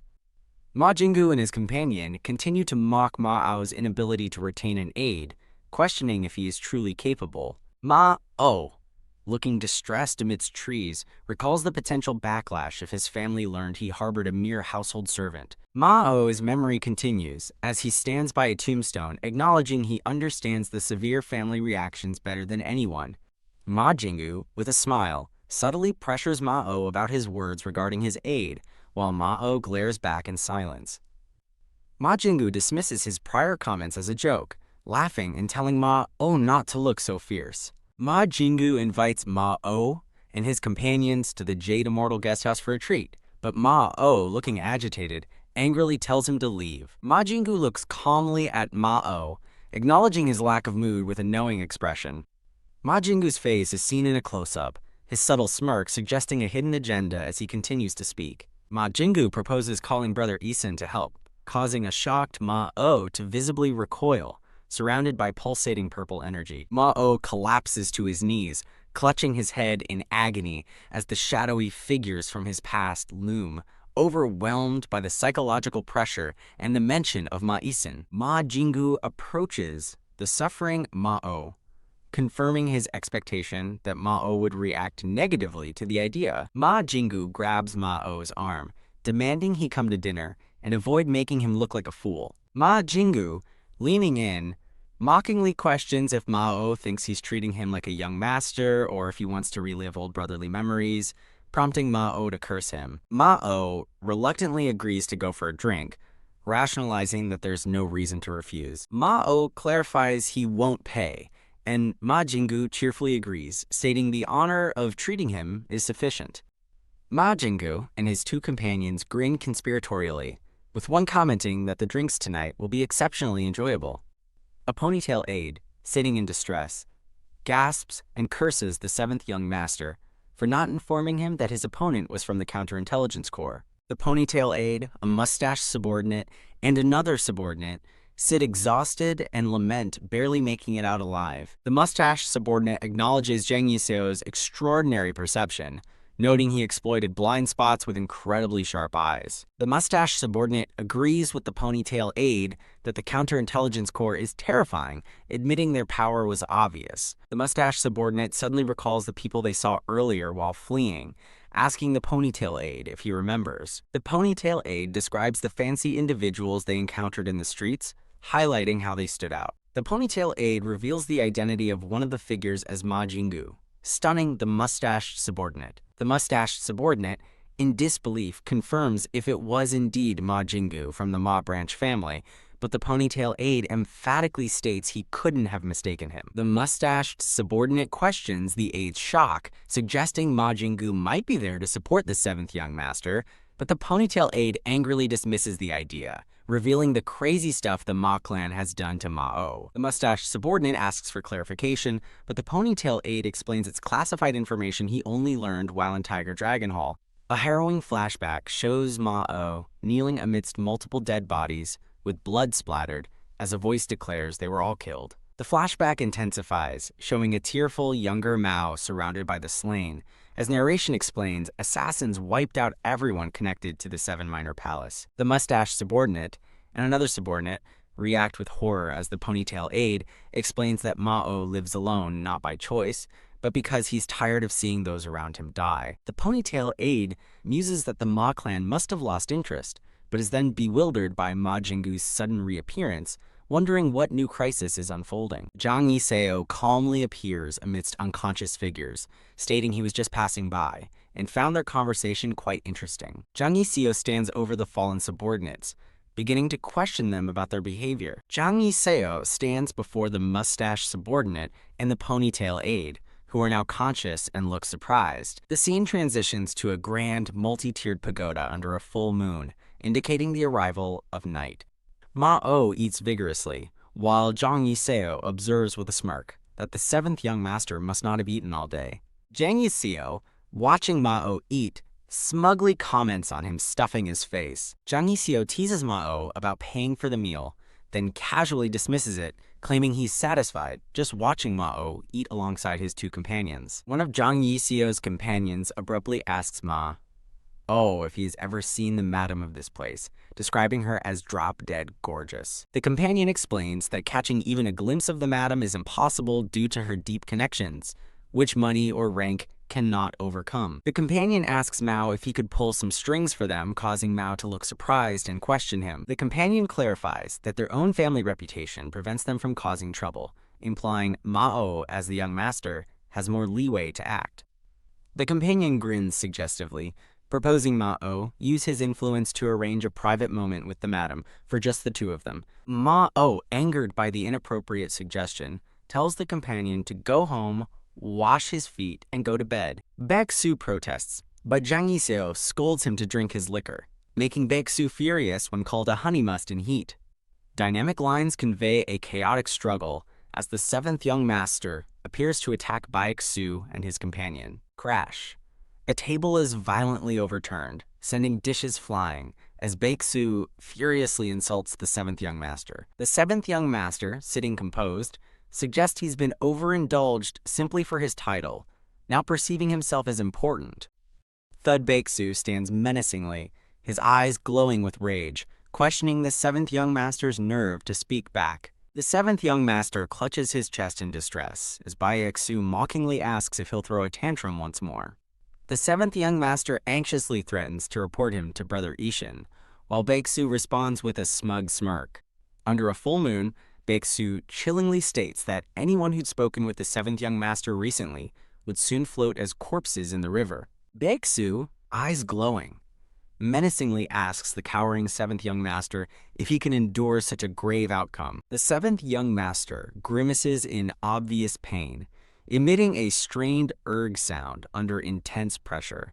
Zhang Yixio laughs, telling the seventh young master he's finally behaving correctly, something he should have done much earlier. Zhang Yixi gently pats the seventh young master's head, asserting a clear pecking order and demanding he stop his pathetic act. Zhang Yixio, with a disturbing grin, warns the seventh young master not to provoke him, then mockingly tells him to go ahead and call Brother Ishin. Zhang Yixio, with a challenging gaze, expresses curiosity about the outcome, while two attendants observe, and a shadowy figure stands outside the door. The seventh young master questions the situation, as Baeksu furiously draws a blade, while Zhang Yixio looks startled.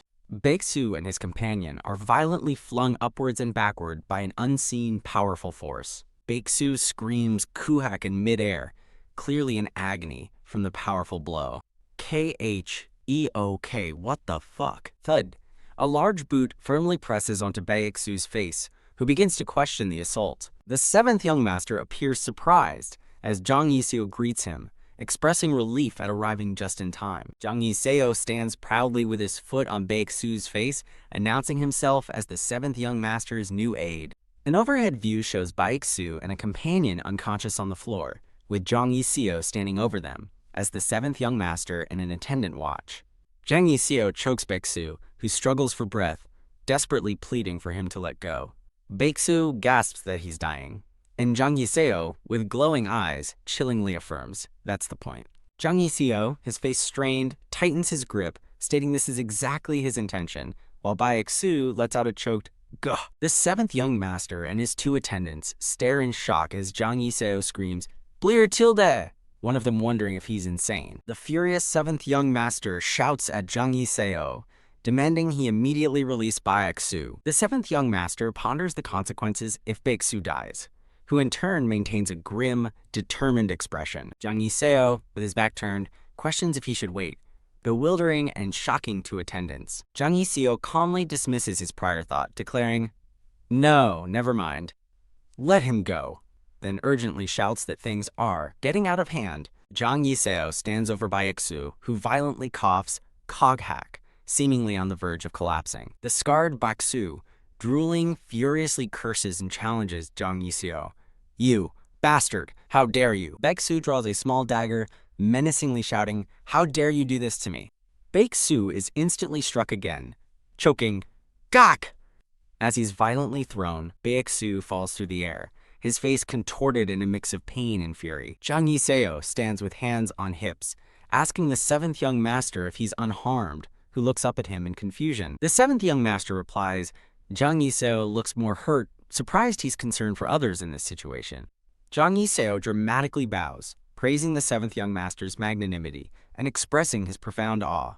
The surprised Baeksu covers his mouth, questioning how Zhang Yixio could be kind to someone who tried to harm him. Baeksu indignantly denies harming the seventh young master, while Zhang Yixio pointedly asks him to explain his actions. Zhang Yixio, with a hand on the seventh young master's head, states he clearly saw him brutally strike the young master's head 5 times. Baeksu stammers it was just our usual, but Zhang Yixio furiously asks if that isn't harmful intent. Zhang Yixio feigns outrage, demanding if this, quote, barbaric act wasn't even the first time, calling Baeksu despicable, who tries to deny it. Baeksu angrily questions Zhang Yixio's interference and identity, but Zhang Yixio calmly replies he knows exactly who he is. Zhang Yixio exposes Baeksu as a mere 9th grade ghost and freeloader, warning that one day he will no longer be Baeksu's servant. Baeksu menacingly holds a sword over Jang Yiseo's head, furiously demanding to know who he thinks he's threatening.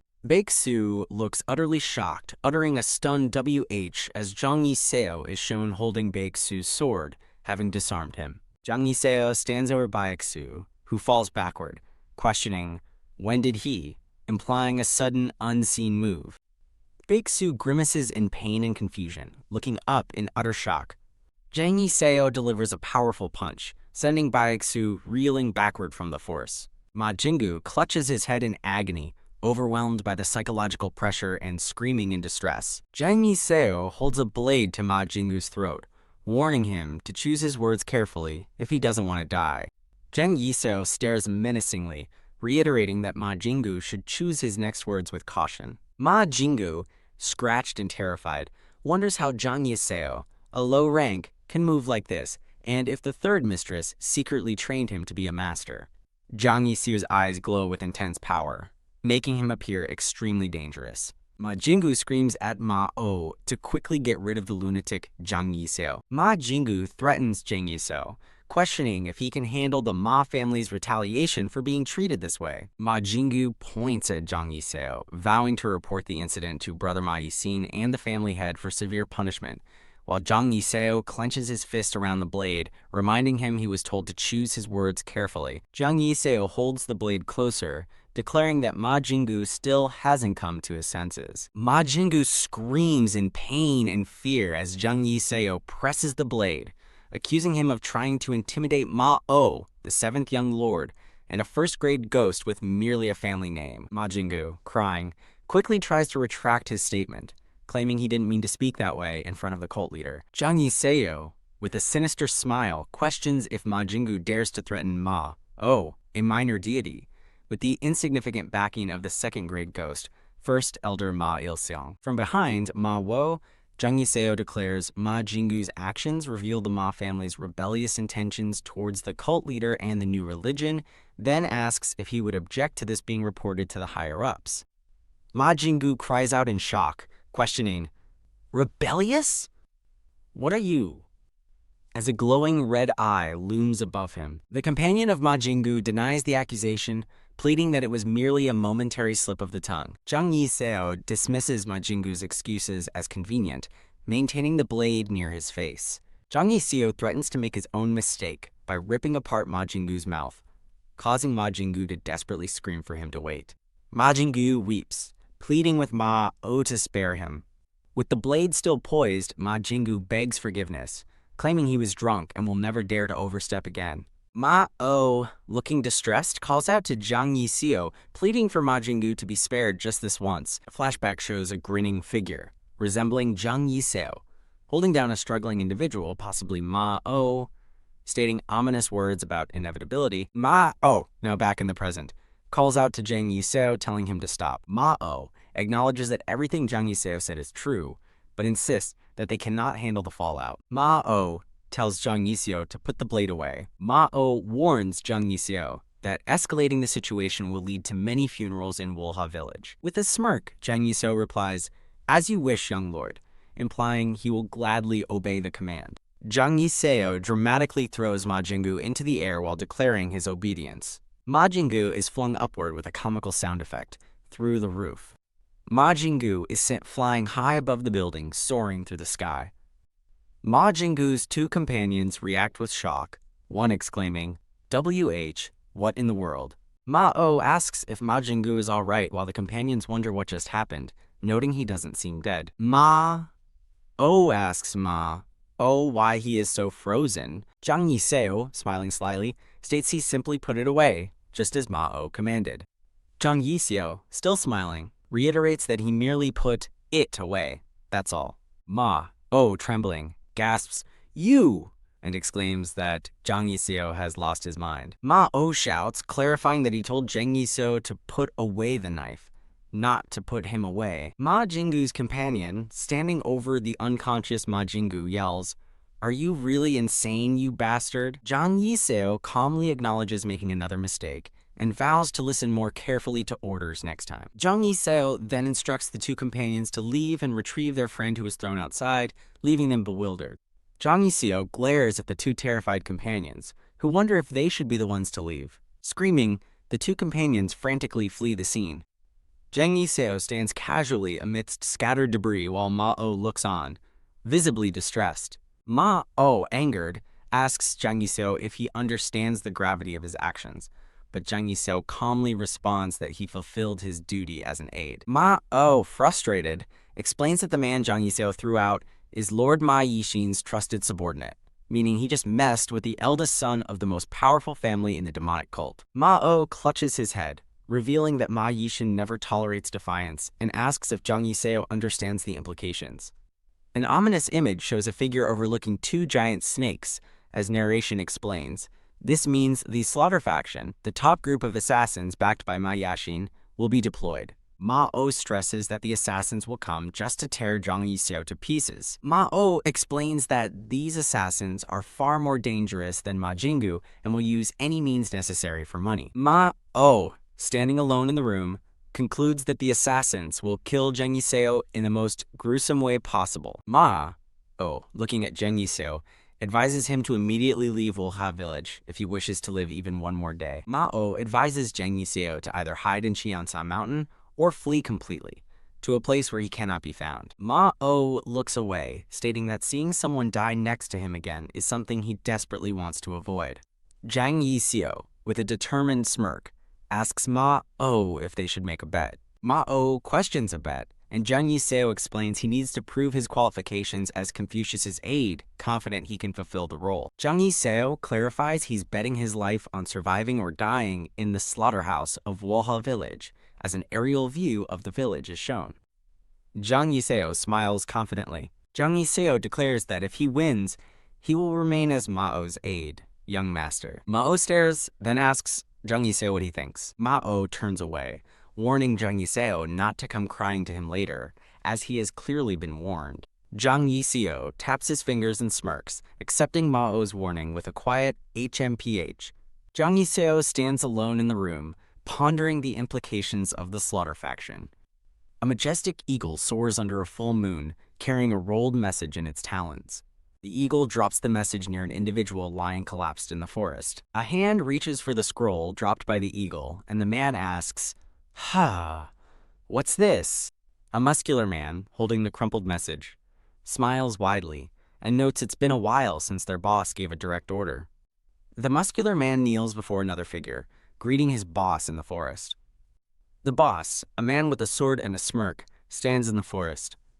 The swordsman complains about finding nothing valuable after searching the dead bodies, concluding the merchant group was poor despite their luggage. The swordsman looks at the bound captives and asks if they should take them along anyway. A subordinate suggests selling the woman and child for a high price, shocking the old merchant. The old merchant furiously confronts the swordsman, reminding him he promised to spare their lives if they surrendered their carts. The swordsman violently punches the old merchant, silencing his pleas and telling him to shut up. The swordsman questions if passing through their territory without permission or paying a toll isn't a crime punishable by death. The old merchant protests, asking since when this road became their territory, as his merchant group has used it for decades. The swordsman mockingly asks, since when, holding his ear in feigned ignorance. The swordsman, with a menacing grin, declares the road became their territory. Since today, when this road happened to catch our eye, as his subordinates laugh. The old merchant questions the absurd logic, while the swordsman internally debates killing him, deeming him annoying and having low ransom value. The swordsman draws his blade, glaring down at the terrified old merchant, contemplating whether to kill him. Magui steps in, telling the swordsman to stop the chatter and withdraw, because a request has arrived from the Ma family. The swordsman, surprised, asks if the Ma family's request is about the 7th young master, and Magui confirms a new aide caused trouble. Magui states the order is to deal with the aide by sundown tomorrow, then considers if they have time to drag the captives along. Magui declares they are leaving the captives behind, much to the relief of a woman and child who feel saved. Magui instructs everyone to cover their ears. As he prepares to unleash an attack, a cloaked figure stands nearby. The captives obediently cover their ears, then express confusion as Magui prepares his power. Magui unleashes a devastating sonic attack, a wave of purple energy. The captives are violently thrown back by the powerful force, screaming in agony. Two captives writhe in pain, their faces contorted. Magui and his subordinates stand amidst the bloodied, lifeless bodies of the massacred captives, with a powerful roar resonating. The old merchant, covered in blood, slowly collapses in excruciating pain. Magui smirks, dismissively calling the dead worthless insects for not enduring even a light breath of his attack. Magui is identified as a slaughter faction executive, 6th in rank, the sound art demon or Magui. Magui, with a fierce expression, orders his subordinates to move out immediately, while a woman clutches a child, both covered in blood and terrified. Magui declares it's time to knock our 7th young master down a peg, standing menacingly over the carnage. A peaceful traditional building is shown under a clear blue sky. A hand is outstretched, as if to greet someone or catch something. Ma Jingu, with a wide grin, calls out to Chiel Yong and Zhang Diok from an archway, who look surprised. Ma Jingu excitedly tells Chiel Yong and Zhang Diok that Lord Yixin has finally permitted them to join him at the 7th Young Palace. Chiel Yong and Zhang Diok, both sweeping, react with disbelief, asking if young Master Ma Yixin truly allowed it. Ma Jingu assures them their tedious yard sweeping is over. Ma Jingu, full of excitement, tells Chiel Yong and Zhang Diok that they will now live in luxury at the 7th Young Palace, asking if they are excited, to which they give a hesitant, well, yeah, but. Ma Jingu, visibly annoyed, questions their tepid reaction after all the trouble he went through for permission, as Chiel Yong and Zhang Diok try to explain themselves. A woman with brown hair tells the 7th Young Master they can't go with him, but he dismisses her concerns, insisting he already handled it. Her voice trails off as the scene focuses on a floor stained with blood. The 7th Young Master looks horrified, as her disembodied voice tells him he knows the real reason. His nightmare reveals the truth. She and another lie dead in a pool of blood, as she says, because we're dead. He recoils in terror as her spectral voice blames him for their deaths. The bloody face of his dead retainer fills his vision, her mouth open as if trying to speak his name. The accusation, "because of you," echoes again as he stares down at the horrific scene in his dream. The 7th Young Master jolts awake in bed, gasping for air. Covering his face in anguish, he curses the recurring, damned dream. Zhang Yiseo stands over his bed with a slight smile, asking what's wrong as the young master struggles to compose himself. From another angle, Zhang Yiseo waits patiently while the tormented young master keeps his face hidden. Looking up in a panic, the 7th Young Master stammers Zhang Yiseo's name. Now sitting up, he looks around his empty bedroom, disoriented. He wonders aloud if he misheard, feeling alone in the large, quiet room. The scene shifts to the exterior of the palace on a bright, peaceful day. The 7th Young Master stands outside, lost in thought. He recalls Zhang Yiseo's confident smirk, musing that he got worked up over a simple bet. He stands alone in the empty courtyard, looking contemplative. He scoffs, dismissing Zhang Yiseo's chances against the slaughter faction, and admitting he never expected anything from him anyway. Laughing wildly, he mockingly wishes Zhang Yiseo a long life somewhere far away, yelling that he could never succeed. Stretching triumphantly, he declares the annoying man gone and decides to take a nap before going out for drinks. His celebration stops short as he spots an unexpected figure silhouetted in the palace doorway. Annoyed and shocked, he yells Zhang Yiseo's name, demanding to know why he came back when he was told to run. Unfazed, Zhang Yiseo calmly asks if that's what he was told, causing the young master to pause in confusion. Stomping his foot with purpose, Zhang Yiseo states he's let his men loose, and finding their target will be quick. A group of intimidating men appear, one with a long braid greeting the 7th Young Master on behalf of his leader. The 7th Young Master sweats, recognizing the name as the man introduces himself as Magui. Magui, a formidable bald man, stands with his subordinates, announcing he has come to deliver a message from the Slaughter faction. The scene changes to the grand headquarters of the Murim Alliance, Hubei branch. An internal monologue reveals someone was about to leave work after reviewing reports all night. An elderly vice chief looks up from a book, asking a young woman why she's suddenly showing him a file. The woman nervously explains that after Agent 103 entered the 7th Young Palace, she began reviewing related files. The vice chief listens intently to her explanation. He recognizes a name in the file, identifying them as the Say brothers, a notorious group of assassins within the demonic cult. He describes their cruel nature and powerful martial arts, which rival high-ranking cult members, as scenes of them killing flash by.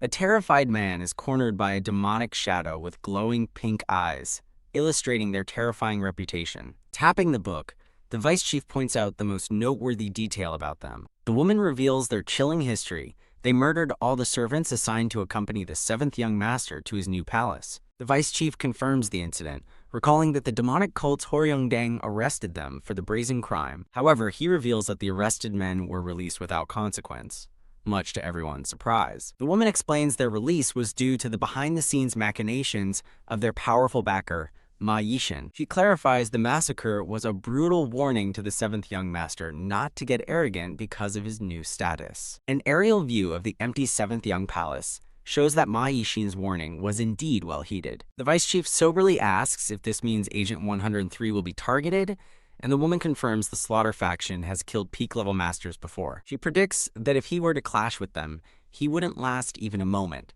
and would be defeated. Her final grim assessment is that he would surely be killed.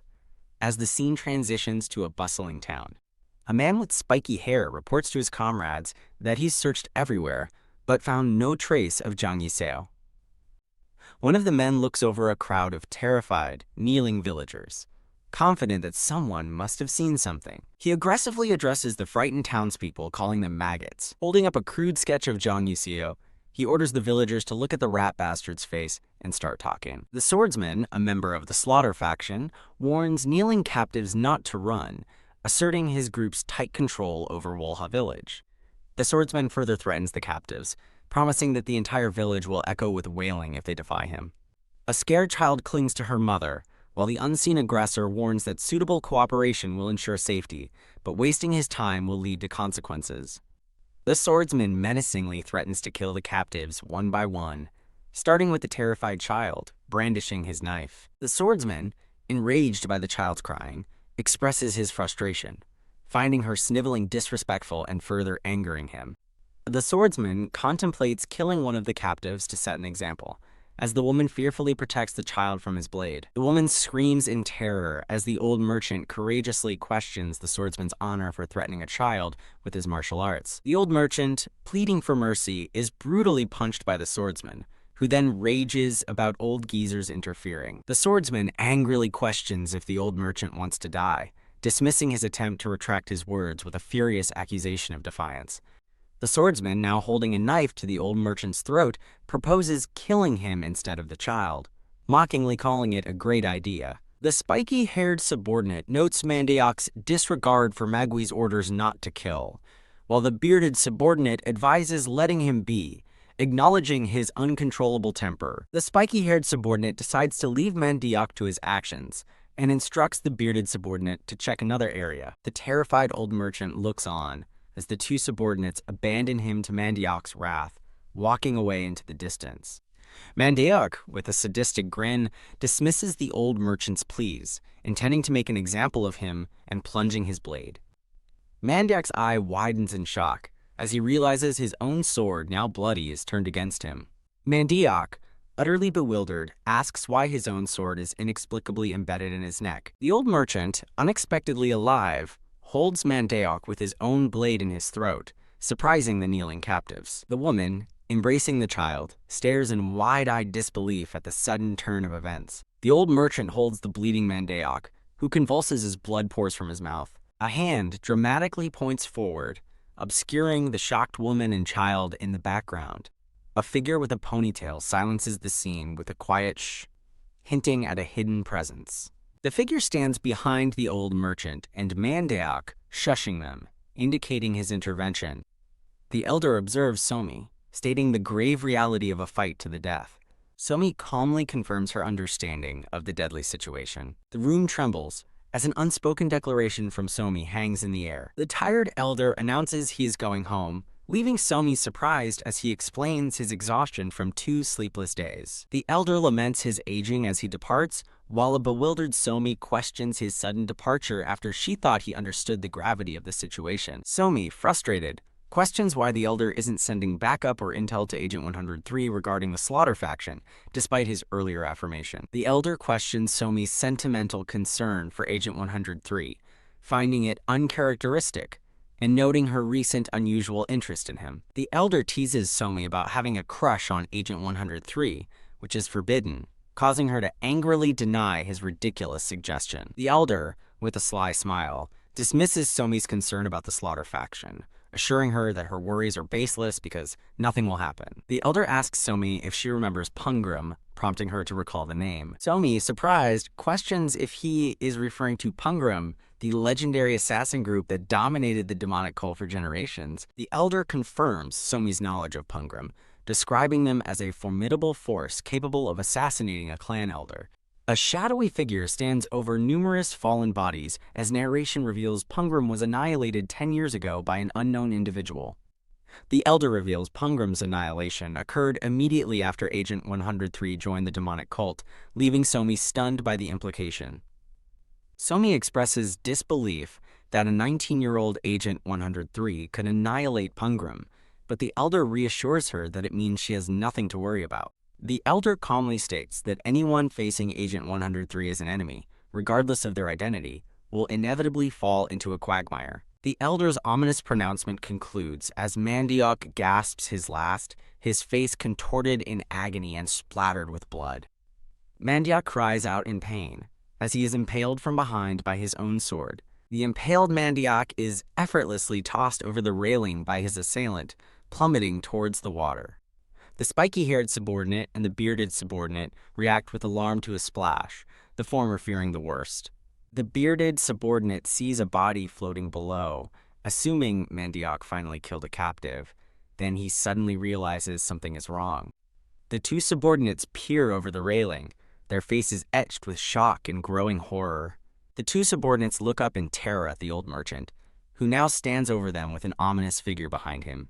Realizing Mandiok is gone, the old merchant stands menacingly over the two subordinates, who are confused by his sudden appearance, while an unseen presence looms. The two subordinates lie bloody and unconscious on the ground, a broken mask beside them, as an unseen figure chastises them for their incompetence. The figure's boots walk past the fallen subordinates, who are disdainfully called pathetic morons by the unseen speaker. Jang Yisio casually adjusts his collar, smiling, having dispatched the two subordinates in the time it takes to eat a meal. A serene traditional building stands peacefully under a clear blue sky, hinting at a shift in location or mood.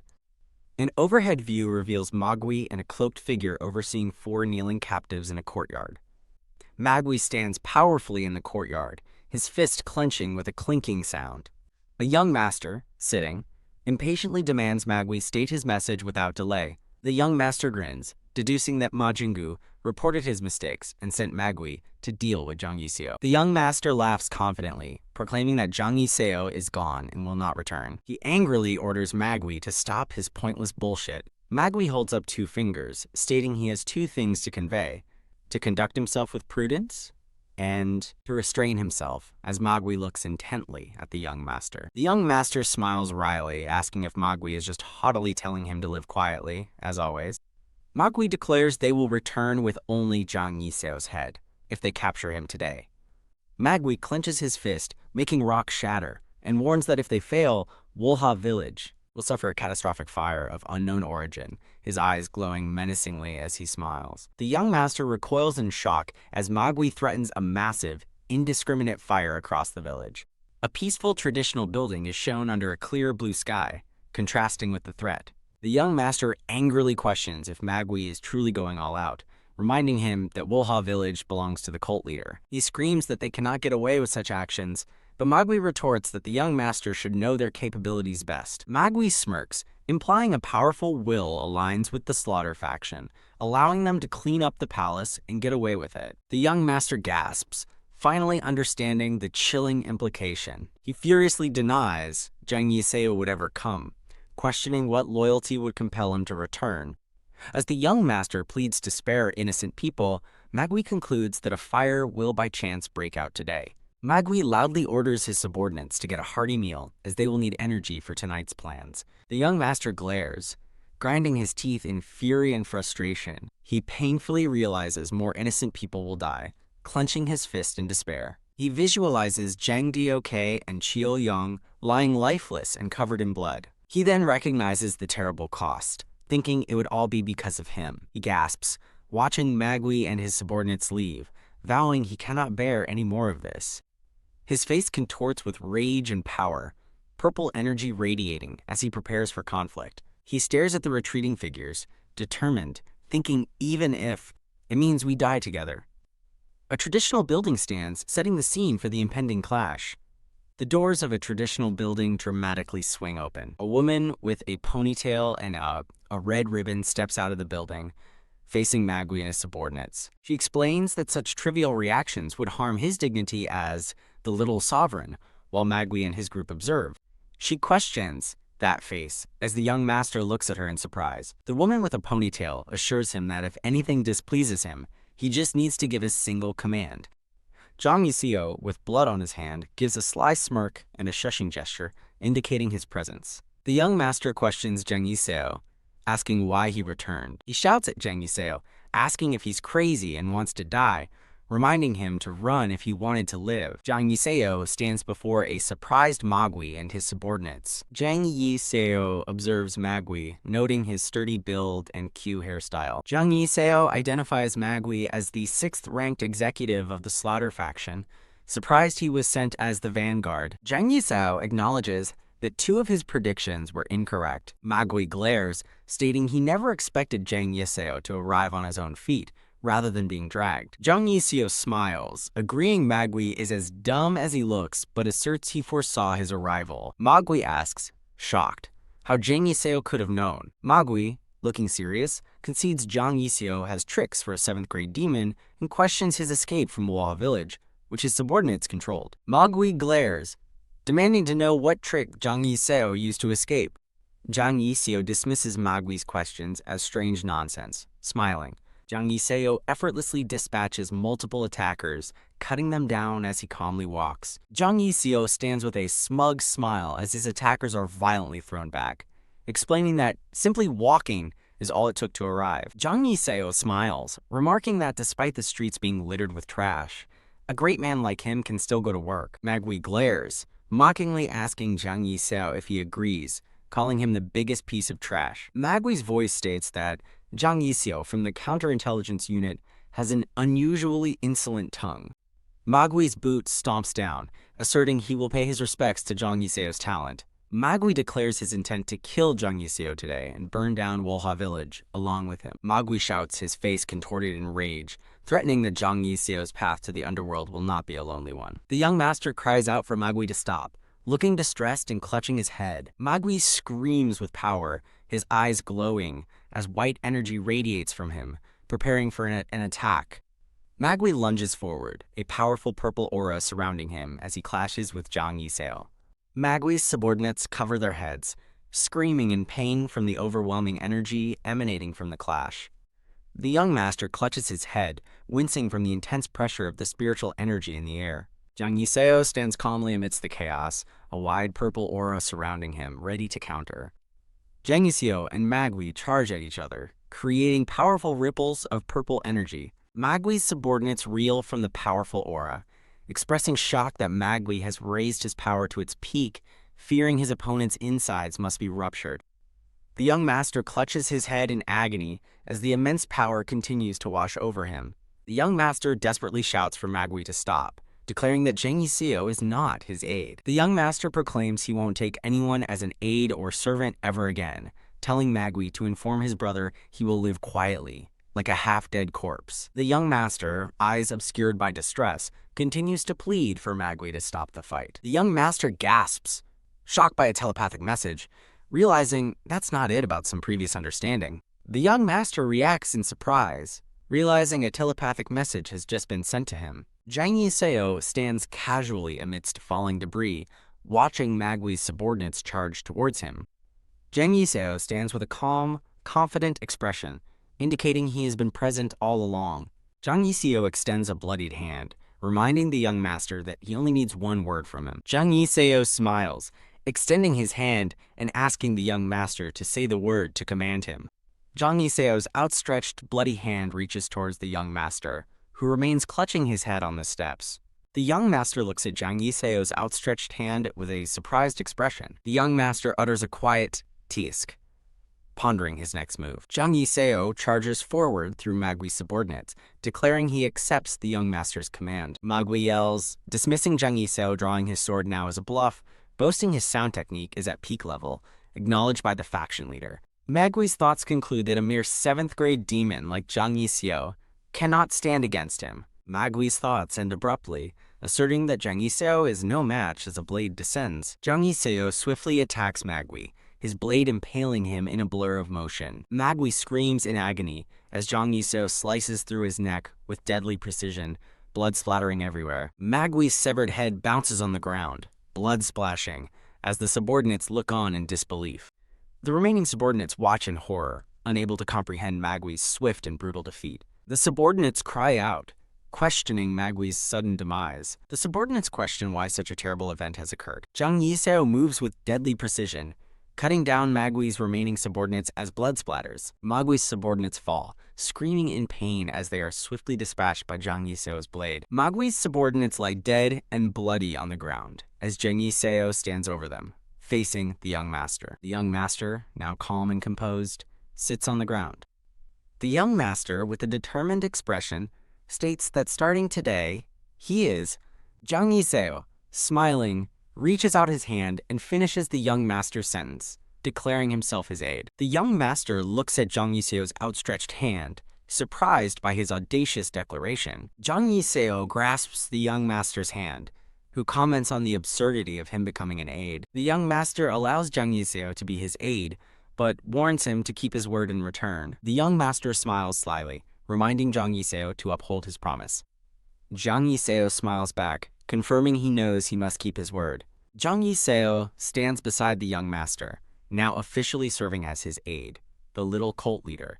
A serene landscape of mountains and water concludes the intense confrontation, hinting at a new beginning. 5 running figures flee in terror, one lamenting that tangling with the counterintelligence unit leads to generational suffering. One of the running figures, a man with a ponytail, expresses shock that someone barged in at dawn with such shocking news. The 5 running men kneel before Zhang Yiseo, revealing they were threatened for harming Wolha village and the young master. Yang Tae, one of the kneeling men, questions if the Slaughter faction or Ma family is involved, but Zhang Yiseo dismisses his need for information.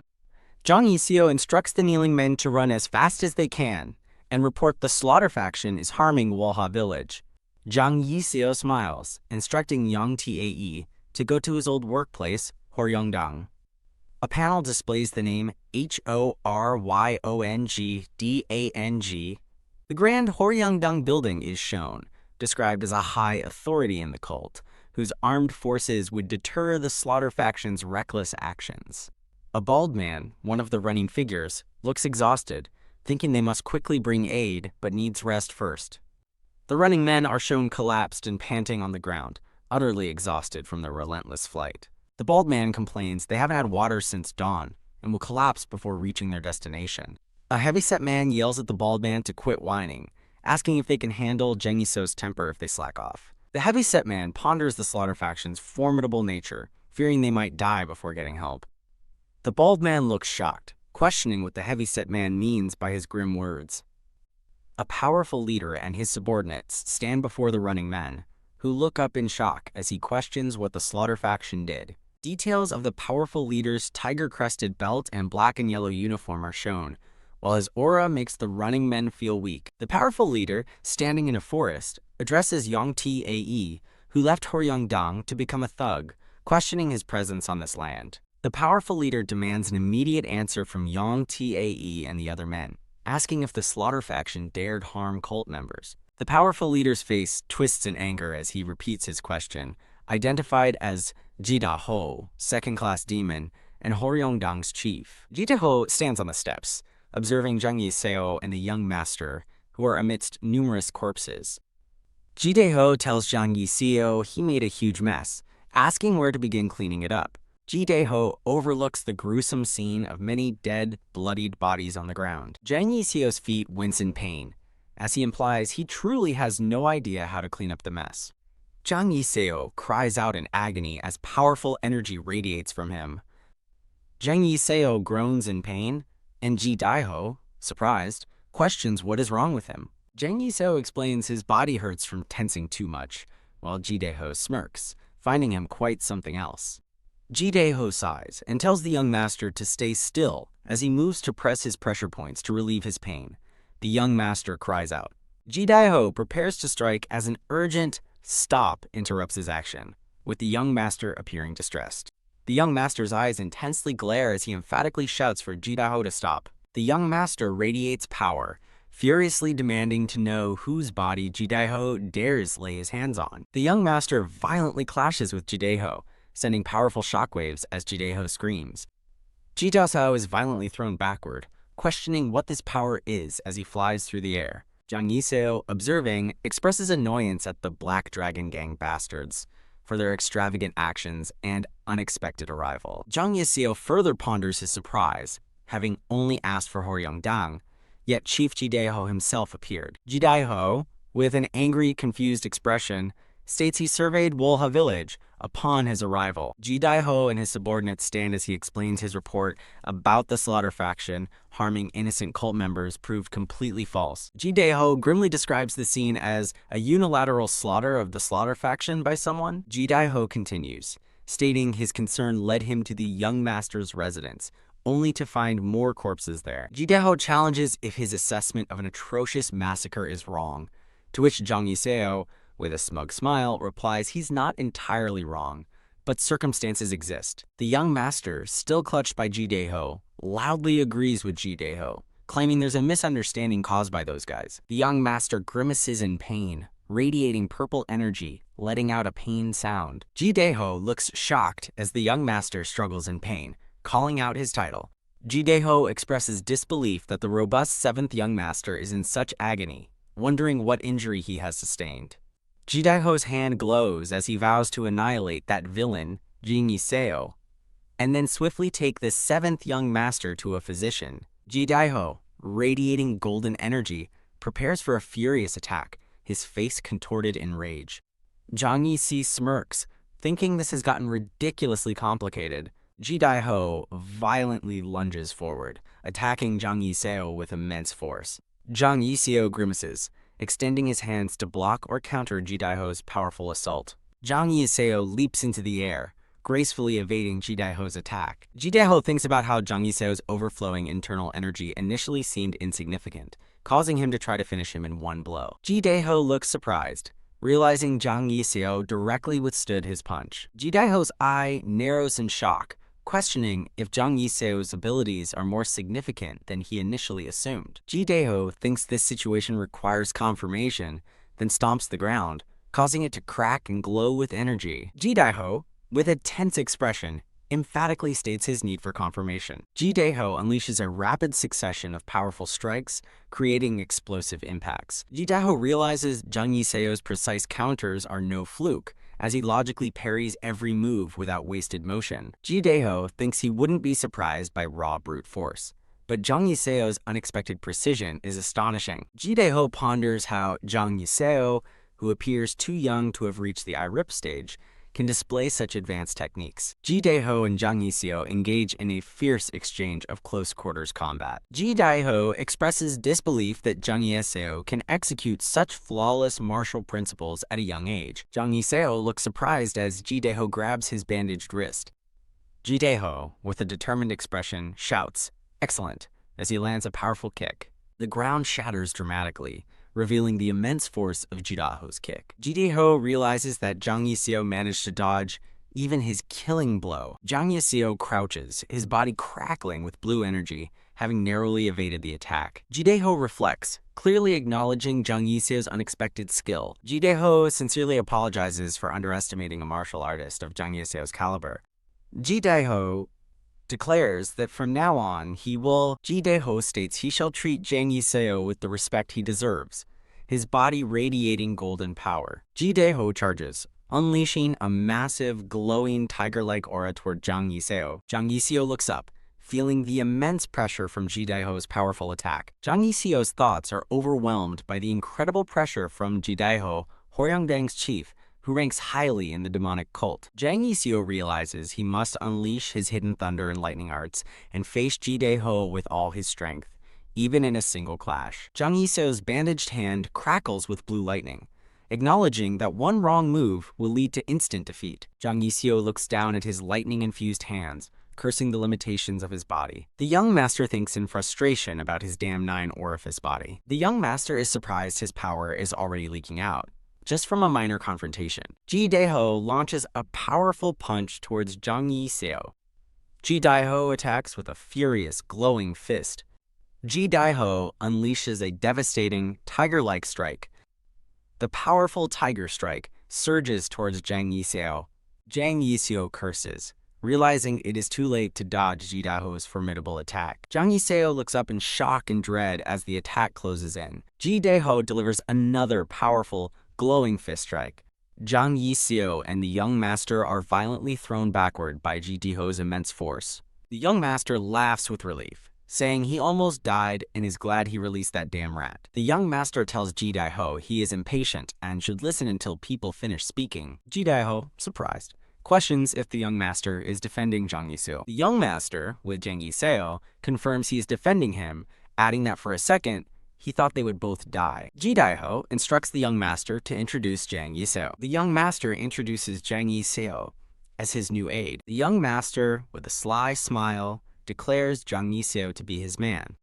Ji Dae-ho identifies a dead body as Magui, the 6th ranked of the Slaughter faction. Ji Dae-ho observes Magui's body, noting that the manner of his death indicates a non-ordinary method. Ji Dae-ho questions Jang Yiseo about his proficiency with hidden weapons. Jang Yiseo smiles, explaining his lack of talent for internal energy fights led him to acquire many petty tricks. Ji Dae-ho thinks about Jang Yiseo's claim, suggesting a body like his would be too weak to survive in the demonic cult without such tricks. Ji Dae-ho's eyes narrow, skeptically pondering Jang Yiseo's explanation of many petty tricks. Ji Dae-ho is amazed that Jang Yiseo's formidable fist and foot techniques, rivaling his own, were merely dismissed as petty tricks. Jang Yiseo smiles directly at Ji Dae-ho after Ji Dae-ho's realization. A stern-faced man in a brown robe considers the mysterious nature of Jang Yiseo.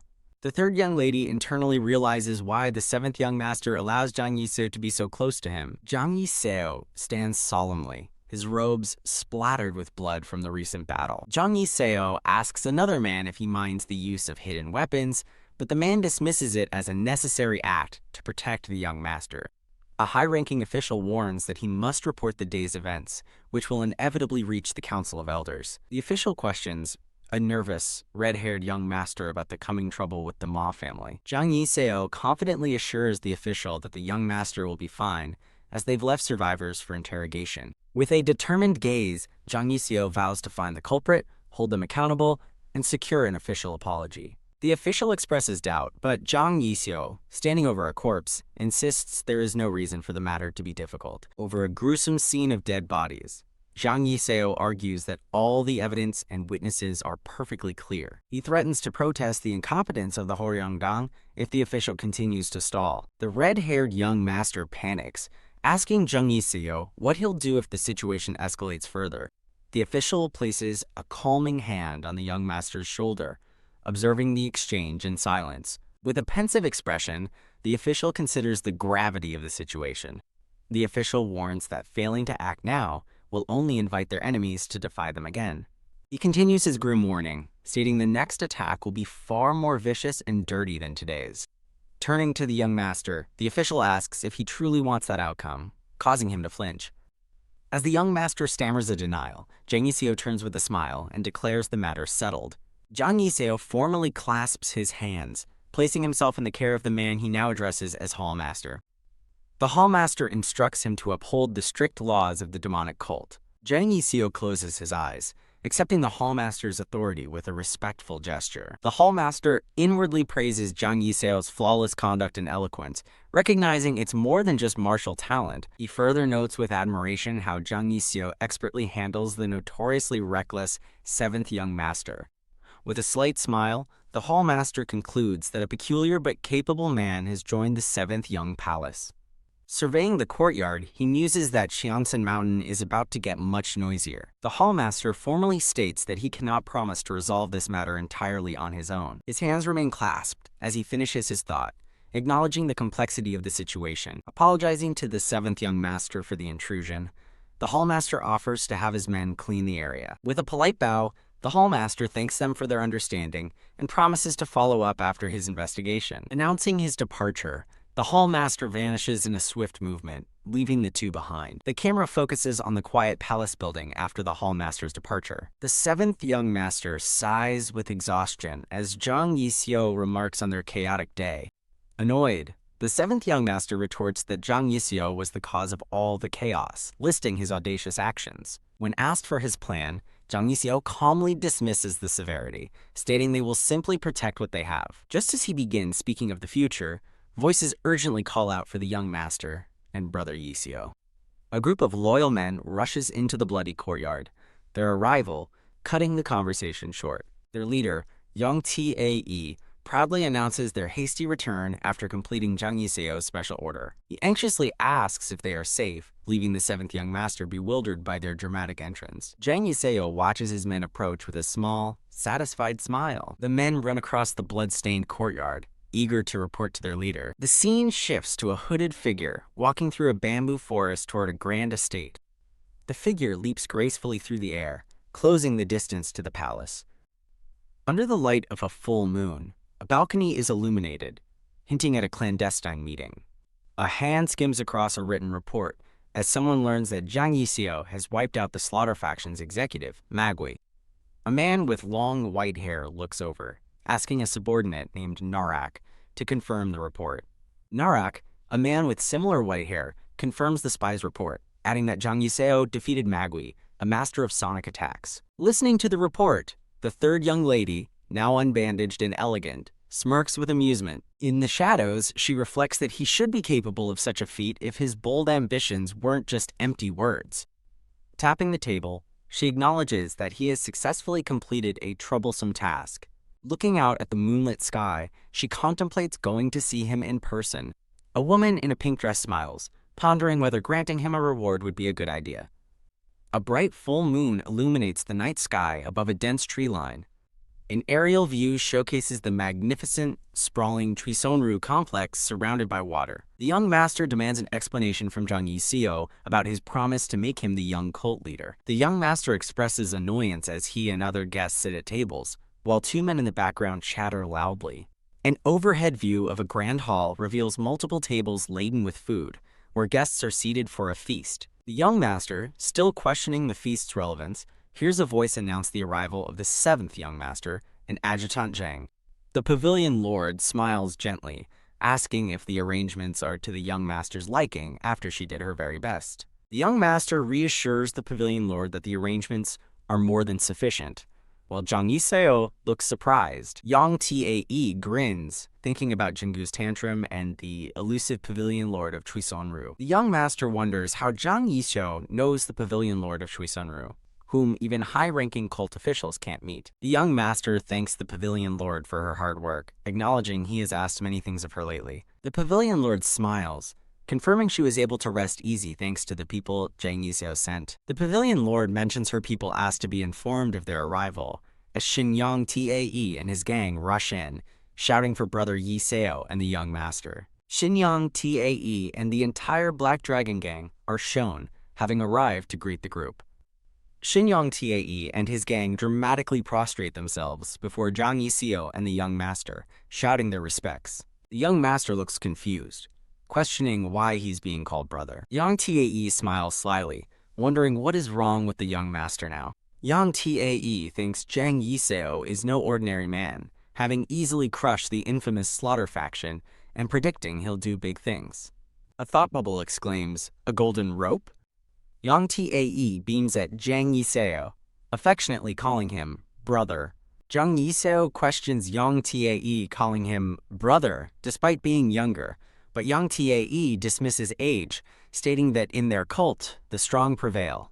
Yang Tae offers to serve Zhang Yixio as his boss if brother isn't preferred, but Zhang Yixio dismisses him to go have a drink. Xinyang Tae and his gang cheer, celebrating brothers' permission to drink, while the seventh young master appears bewildered by the unfolding events. The young master looks shocked, realizing that his own arrival as the seventh young master is being announced. Shinyang Tae enthusiastically tells everyone to stop eating, raise their glasses, and address the young master. The man encourages everyone to show their appreciation to the young master, as other guests cheer in agreement.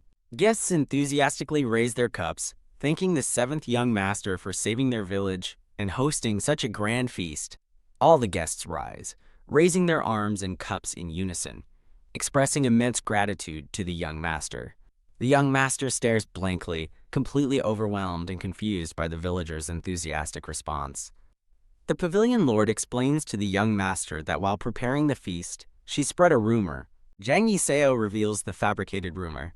The recent incident was a vile hostage situation orchestrated by the Slaughter faction to intimidate the young master. She continues, explaining that thanks to the young master's swift decision, the Slaughter faction was subdued without harming the villagers. The young master questions if this is a lie, as Jang Yiseo did everything, but Jang Yiseo replies that his subordinates' merits are their lord's achievements. Jang Yiseo tells the young master to disregard trivialities and look at the smiling faces of the villagers, pointing towards them. Several villagers are shown laughing heartily, confirming their joyful expressions. Jidae-ho silently observes, then advises the young master to remember that pacifying cult members' hearts is a virtue of a young cult leader. Jidae-ho states this positive atmosphere is temporary due to the young master's past, urging him to show sincerity instead of disgrace from now on. Jidae-ho emphasizes that the young master must demonstrate the sincerity of his will to protect them with all his strength. A woman holding a child smiles, as Jidae-ho continues,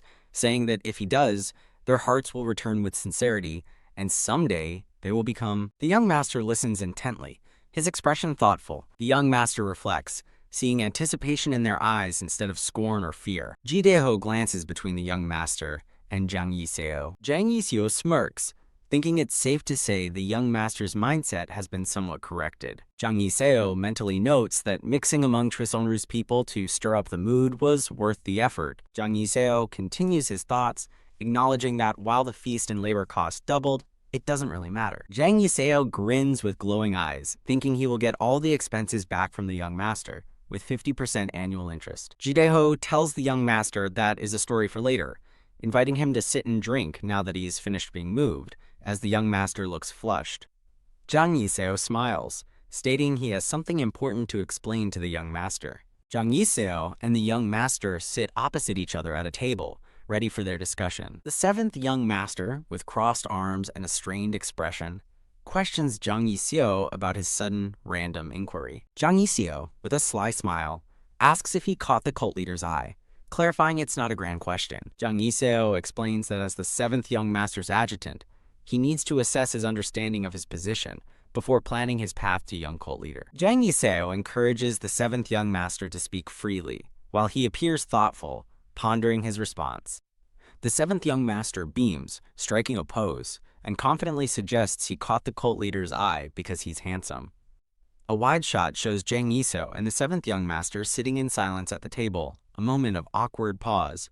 Jang Yiseo forces a smile, sarcastically praising the seventh young master's insight, while internally criticizing his shallow answer. Jang Yiseo sets down a cup with a soft tap, affirming the seventh young master's answer is partially true but incomplete. Jang Yiseo's narration highlights the cult leader's immense power, having eliminated formidable adversaries and maintained political order through his genius. A grand building stands before a figure with long white hair and a crowd of cult members, illustrating the cult leader's revered status and brilliance. Jang Yiseo questions if such a powerful leader, facing threats from prestigious families, would truly choose adopted sons based solely on innate abilities. The seventh young master looks surprised, as Jang Yiseo suggests the adoption system is a deceptive tactic to redirect the greedy ambitions of powerful families. Jang Yiseo's narration emphasizes that these families covet the young cult leader's position, who will inherit the heavenly demon's divine art, showing a powerful figure meditating. Jang Yiseo's narration concludes that without this diversion, the families would unite, harboring rebellious intentions. Jang Yiseo's narration reveals the Ma family is the greatest,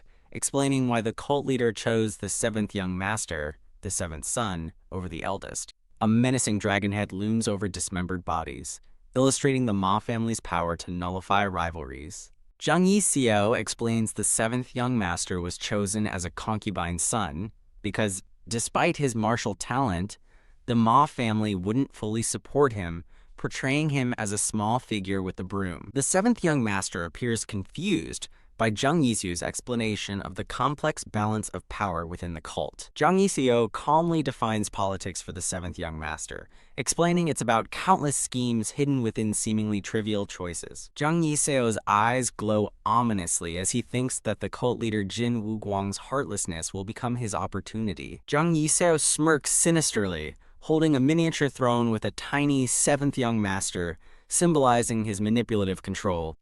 Zhang Yixio's thoughts reveal that the heavenly demon views young cult leader candidates as pawns, devoid of affection, used solely to maintain his own power. The seventh young master is depicted on a fiery throne, as Zhang Yixio's thoughts confirm that when Ma Wan ascends, he won't rely on the heavenly demon or his birth family. With a sinister smirk, Zhang Yixio, holding the miniature throne, declares he will be the one that Ma Wan relies on. Zhang Yixio and the seventh young master are seen from above, still seated at the table, absorbing the weight of the revelations. The seventh young master sits with closed eyes and crossed arms, deeply contemplating Zhang Yixio's intricate explanation. Zhang Yixio watches him, reflecting on how the truth about the cult leader, his adoptive father, and his brothers being pawns would undoubtedly shake him. Zhang Yixio thinks he was wrong to expect the simple and pure-hearted seventh young master to take the complex information in stride.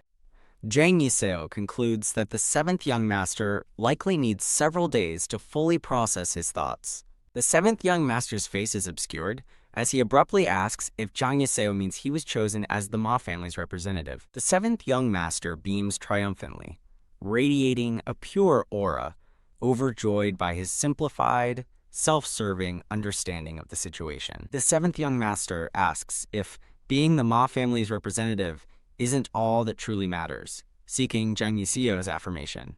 Zhang Yixio forces a cheerful smile, confirming the seventh young master's interpretation, while internally sighing at his simplistic grasp. Zhang Yixio thinks this outcome might be for the best, as the seventh young master proudly declares his sharpness and suggests there's no need for coddling. Zhang Yixio turns, announcing that in that case, they will commence their new endeavors starting tomorrow. The pavilion lord smiles enigmatically, remarking that the celebration is quite lively, almost regretting not knowing it would be so boisterous.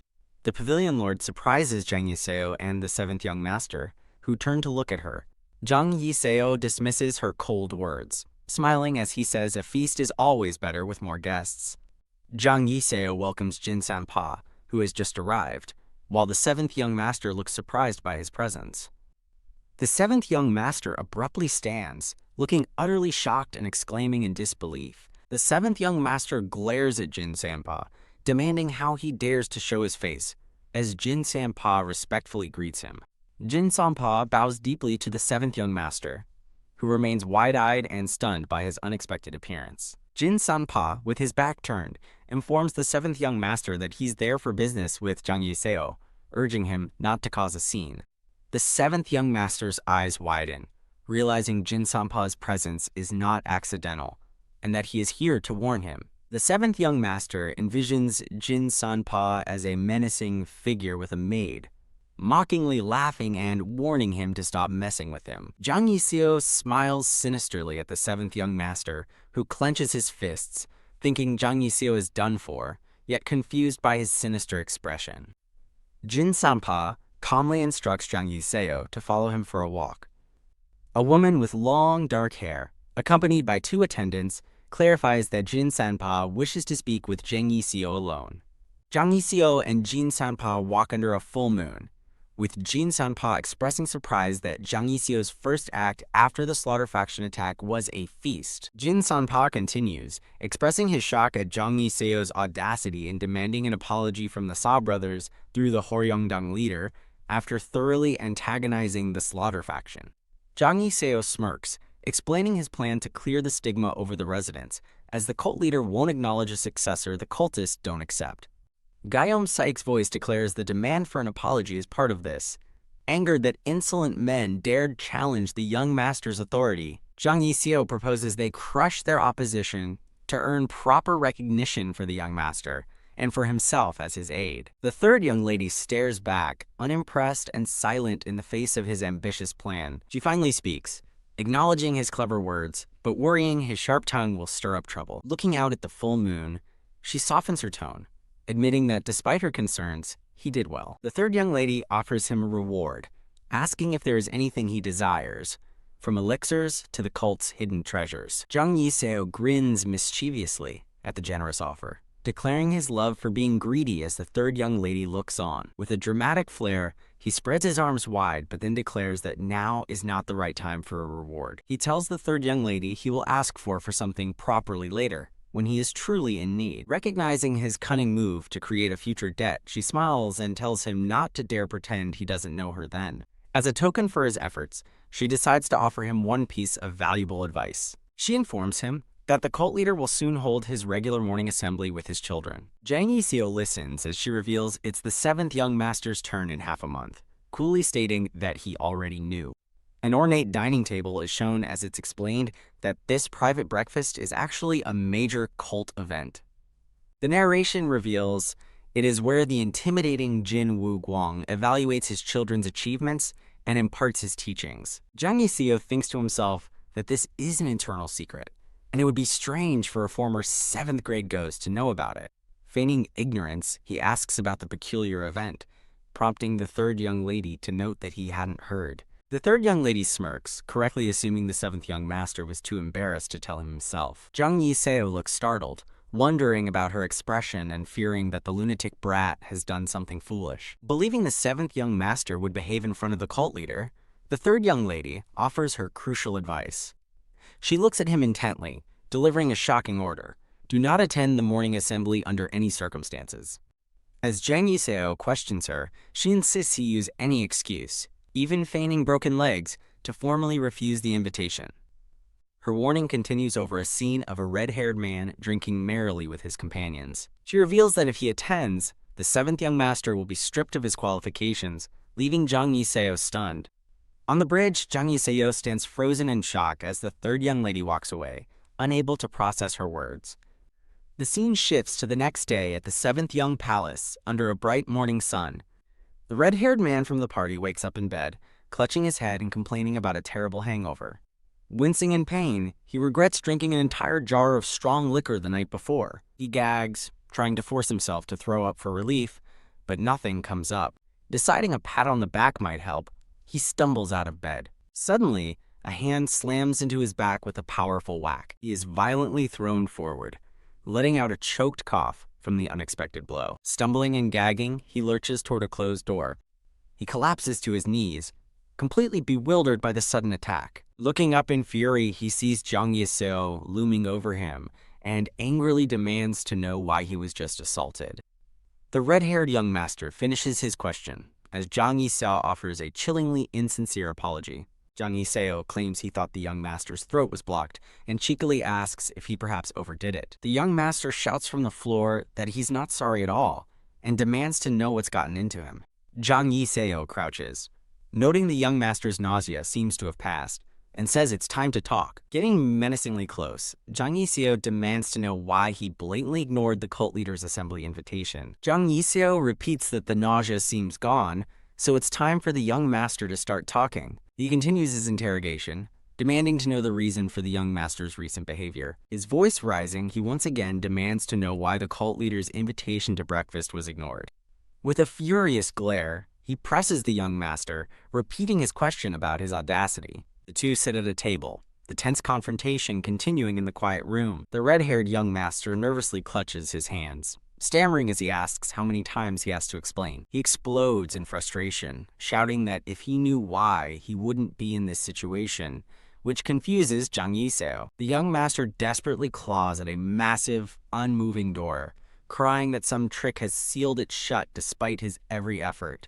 A person in a dark cloak struggles against a large, ornate stone door, declaring that it simply will not budge.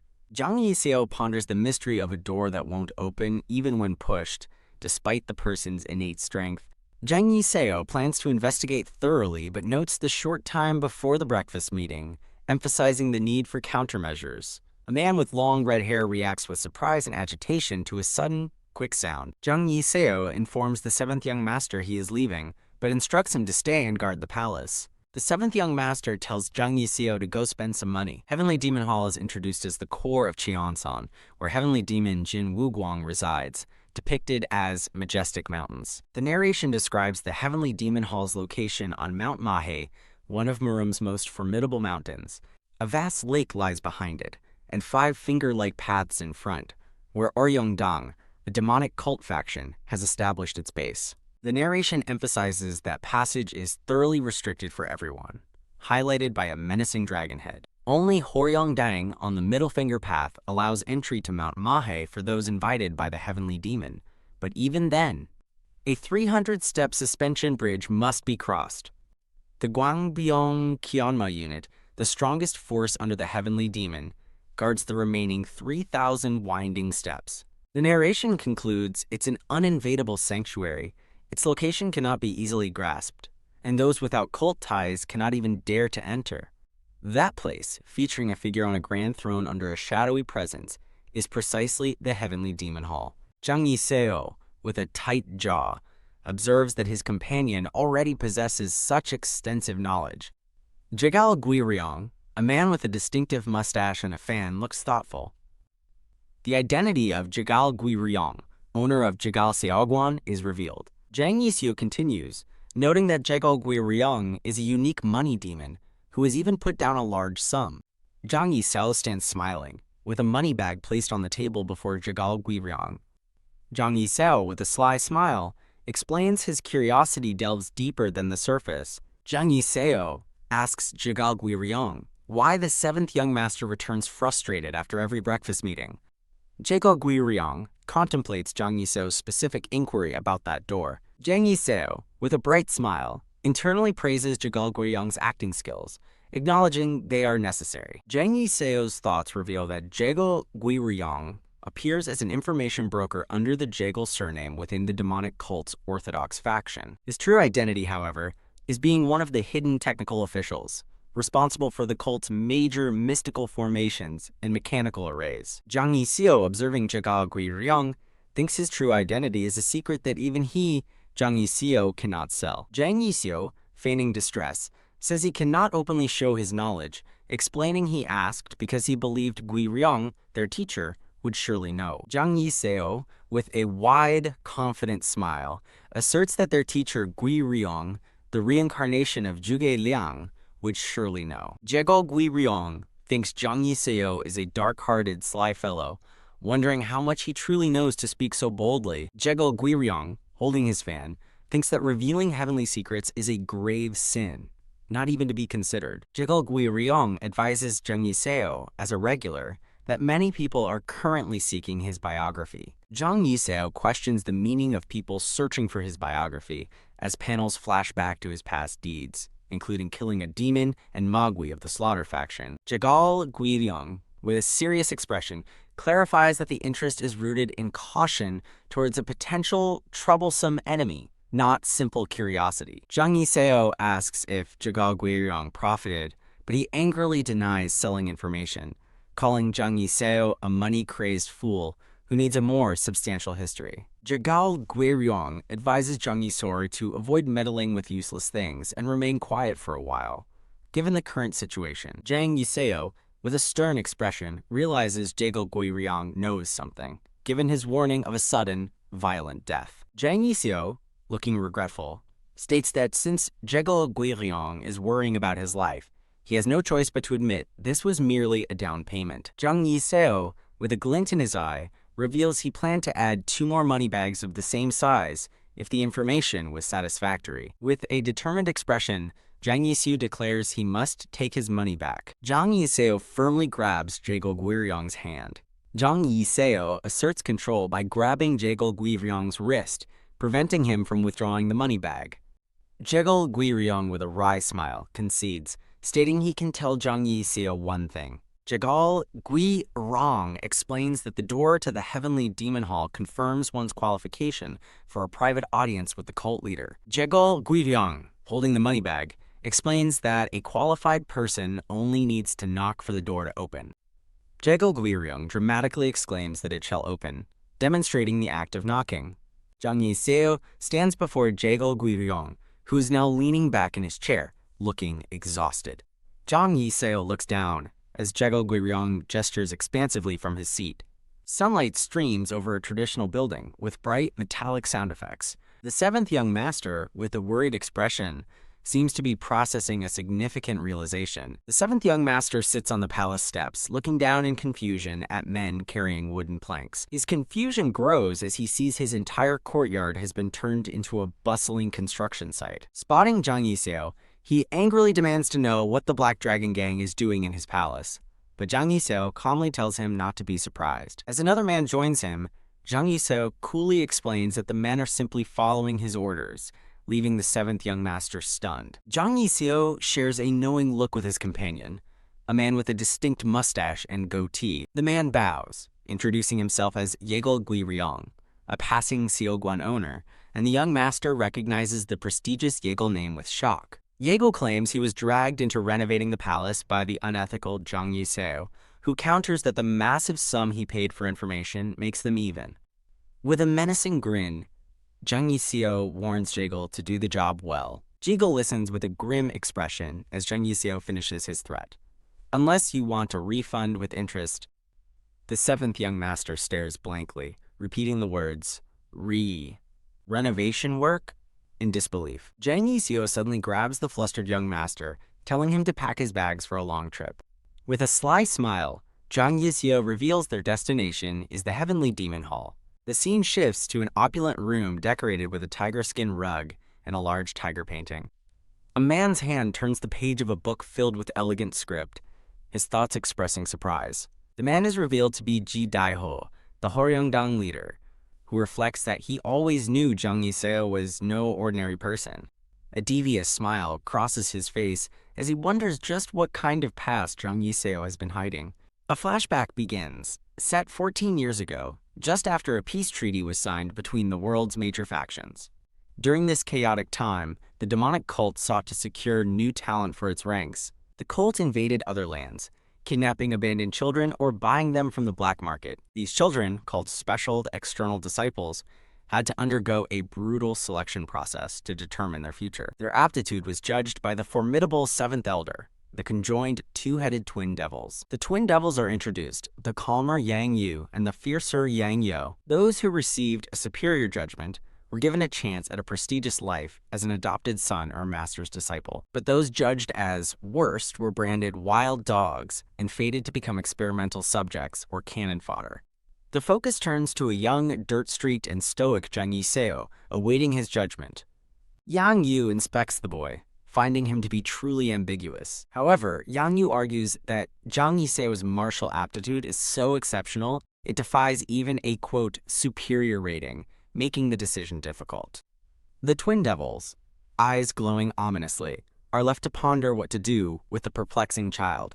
Ultimately, a hand slams a file labeled Yiseo Personal Details onto a desk, revealing his final judgment. Back in the present, Ji Daeho finishes the report, narrating that Zhang Yiseo was ultimately branded worst and became a wild dog. Despite this, he caught the attention of a vice chief and impressively rose to squad leader within 10 years. Ji Daeho sighs with regret, recalling the profound mystery of Zhang Yiseo's martial arts. He muses that his skill was beyond superior.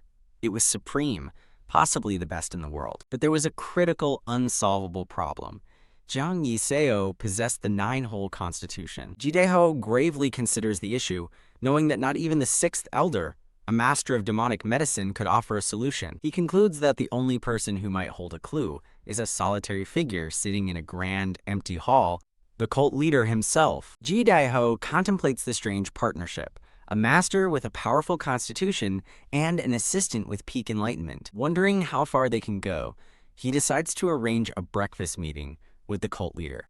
He believes that for a problem of this magnitude, an answer must exist somewhere among the sunlit mountains. The scene returns to Zhang Yiseo, who is now in a lush forest. He watches as the 7th young master walks ahead of him on a dirt path. The 7th young master crouches, taking a deep breath and focusing his energy. With a powerful shout, he lunges forward, unleashing his strength in a blur of motion. His punch connects with a massive impact, the force rippling outwards. A fist is clenched triumphantly against the bright sky. The seventh young master is shown having punched a tree, creating a small burst of energy on impact. He stares at his own fist, completely bewildered by the unimpressive result. As Zheng Yiseo watches silently from behind, the seventh young master cries out in frustration. Why? Why is this happening?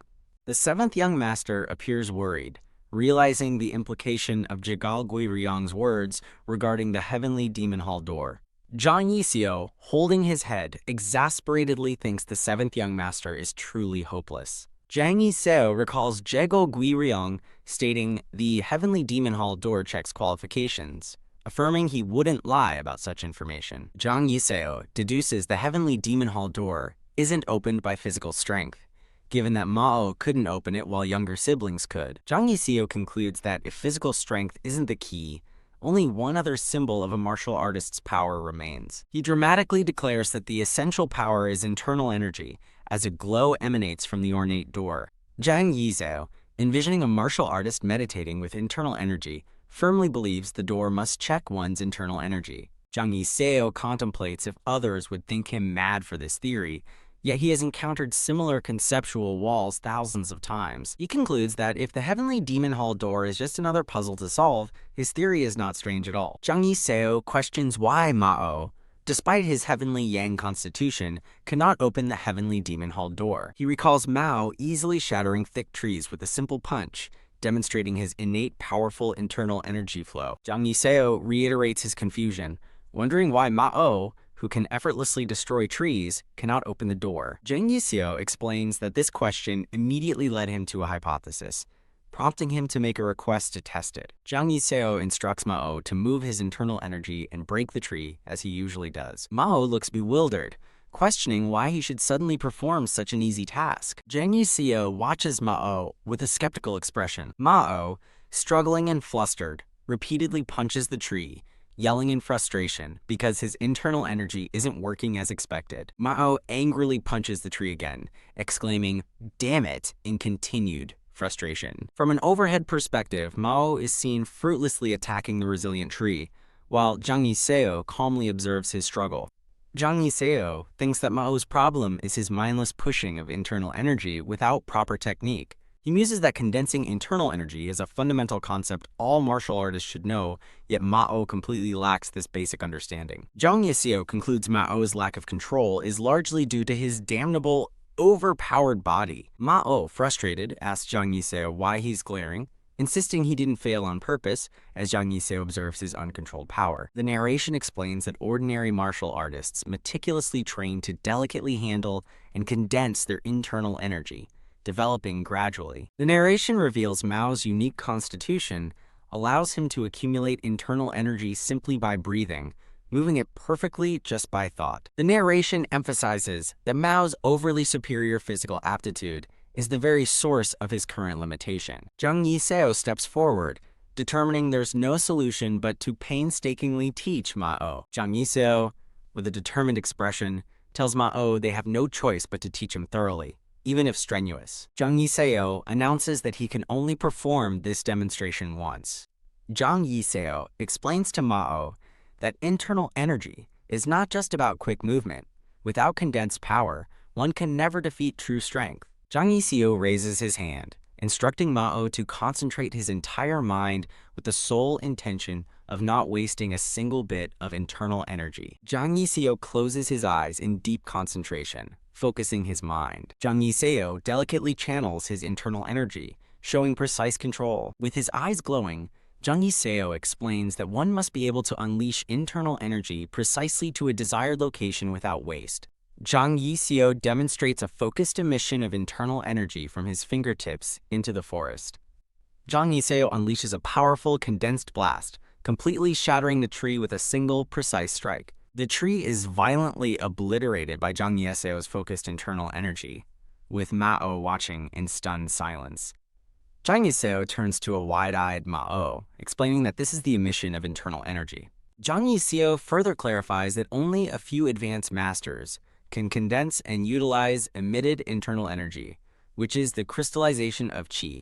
Zhang Yiseo demonstrates qi emission, forming a visible, condensed blade of energy in his hand. Jang Yiseo strikes the remaining tree trunk with a powerful chi emission, completely pulverizing it as Mao looks on in shock. Jang Yiseo stands with his arms still extended, glowing with power, having completely obliterated the tree. Mao stares in utter disbelief, his mouth agape at the display of power. Jang Yiseo, still holding a hand out with residual energy, asks if Mao observed carefully, confirming this is, quote, the true operation of internal energy. Jang Yiseo stands before the completely shattered tree, his hand still glowing faintly, while Mao watches, deeply impressed. With sunlight streaming through the trees, Jang Yiseo again asks if Mao saw properly, re-emphasizing the true nature of internal energy. Standing by the completely destroyed tree, Jang Yiseo declares to Mao that he has just witnessed the true operation of internal energy. Mao, utterly astonished, exclaims that it's truly amazing to shatter such a massive tree with a mere hand gesture.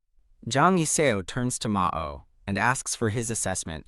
How was it? Mao, both exasperated and begrudgingly impressed, admits Jang Yiseo's internal energy operation is terrible compared to his own, but concedes understanding before asserting his superiority. Jang Yiseo looks down as Mao falls, calling him chaff. Jang Yiseo observes Mao collapsing to the ground, who reacts with shock and pain.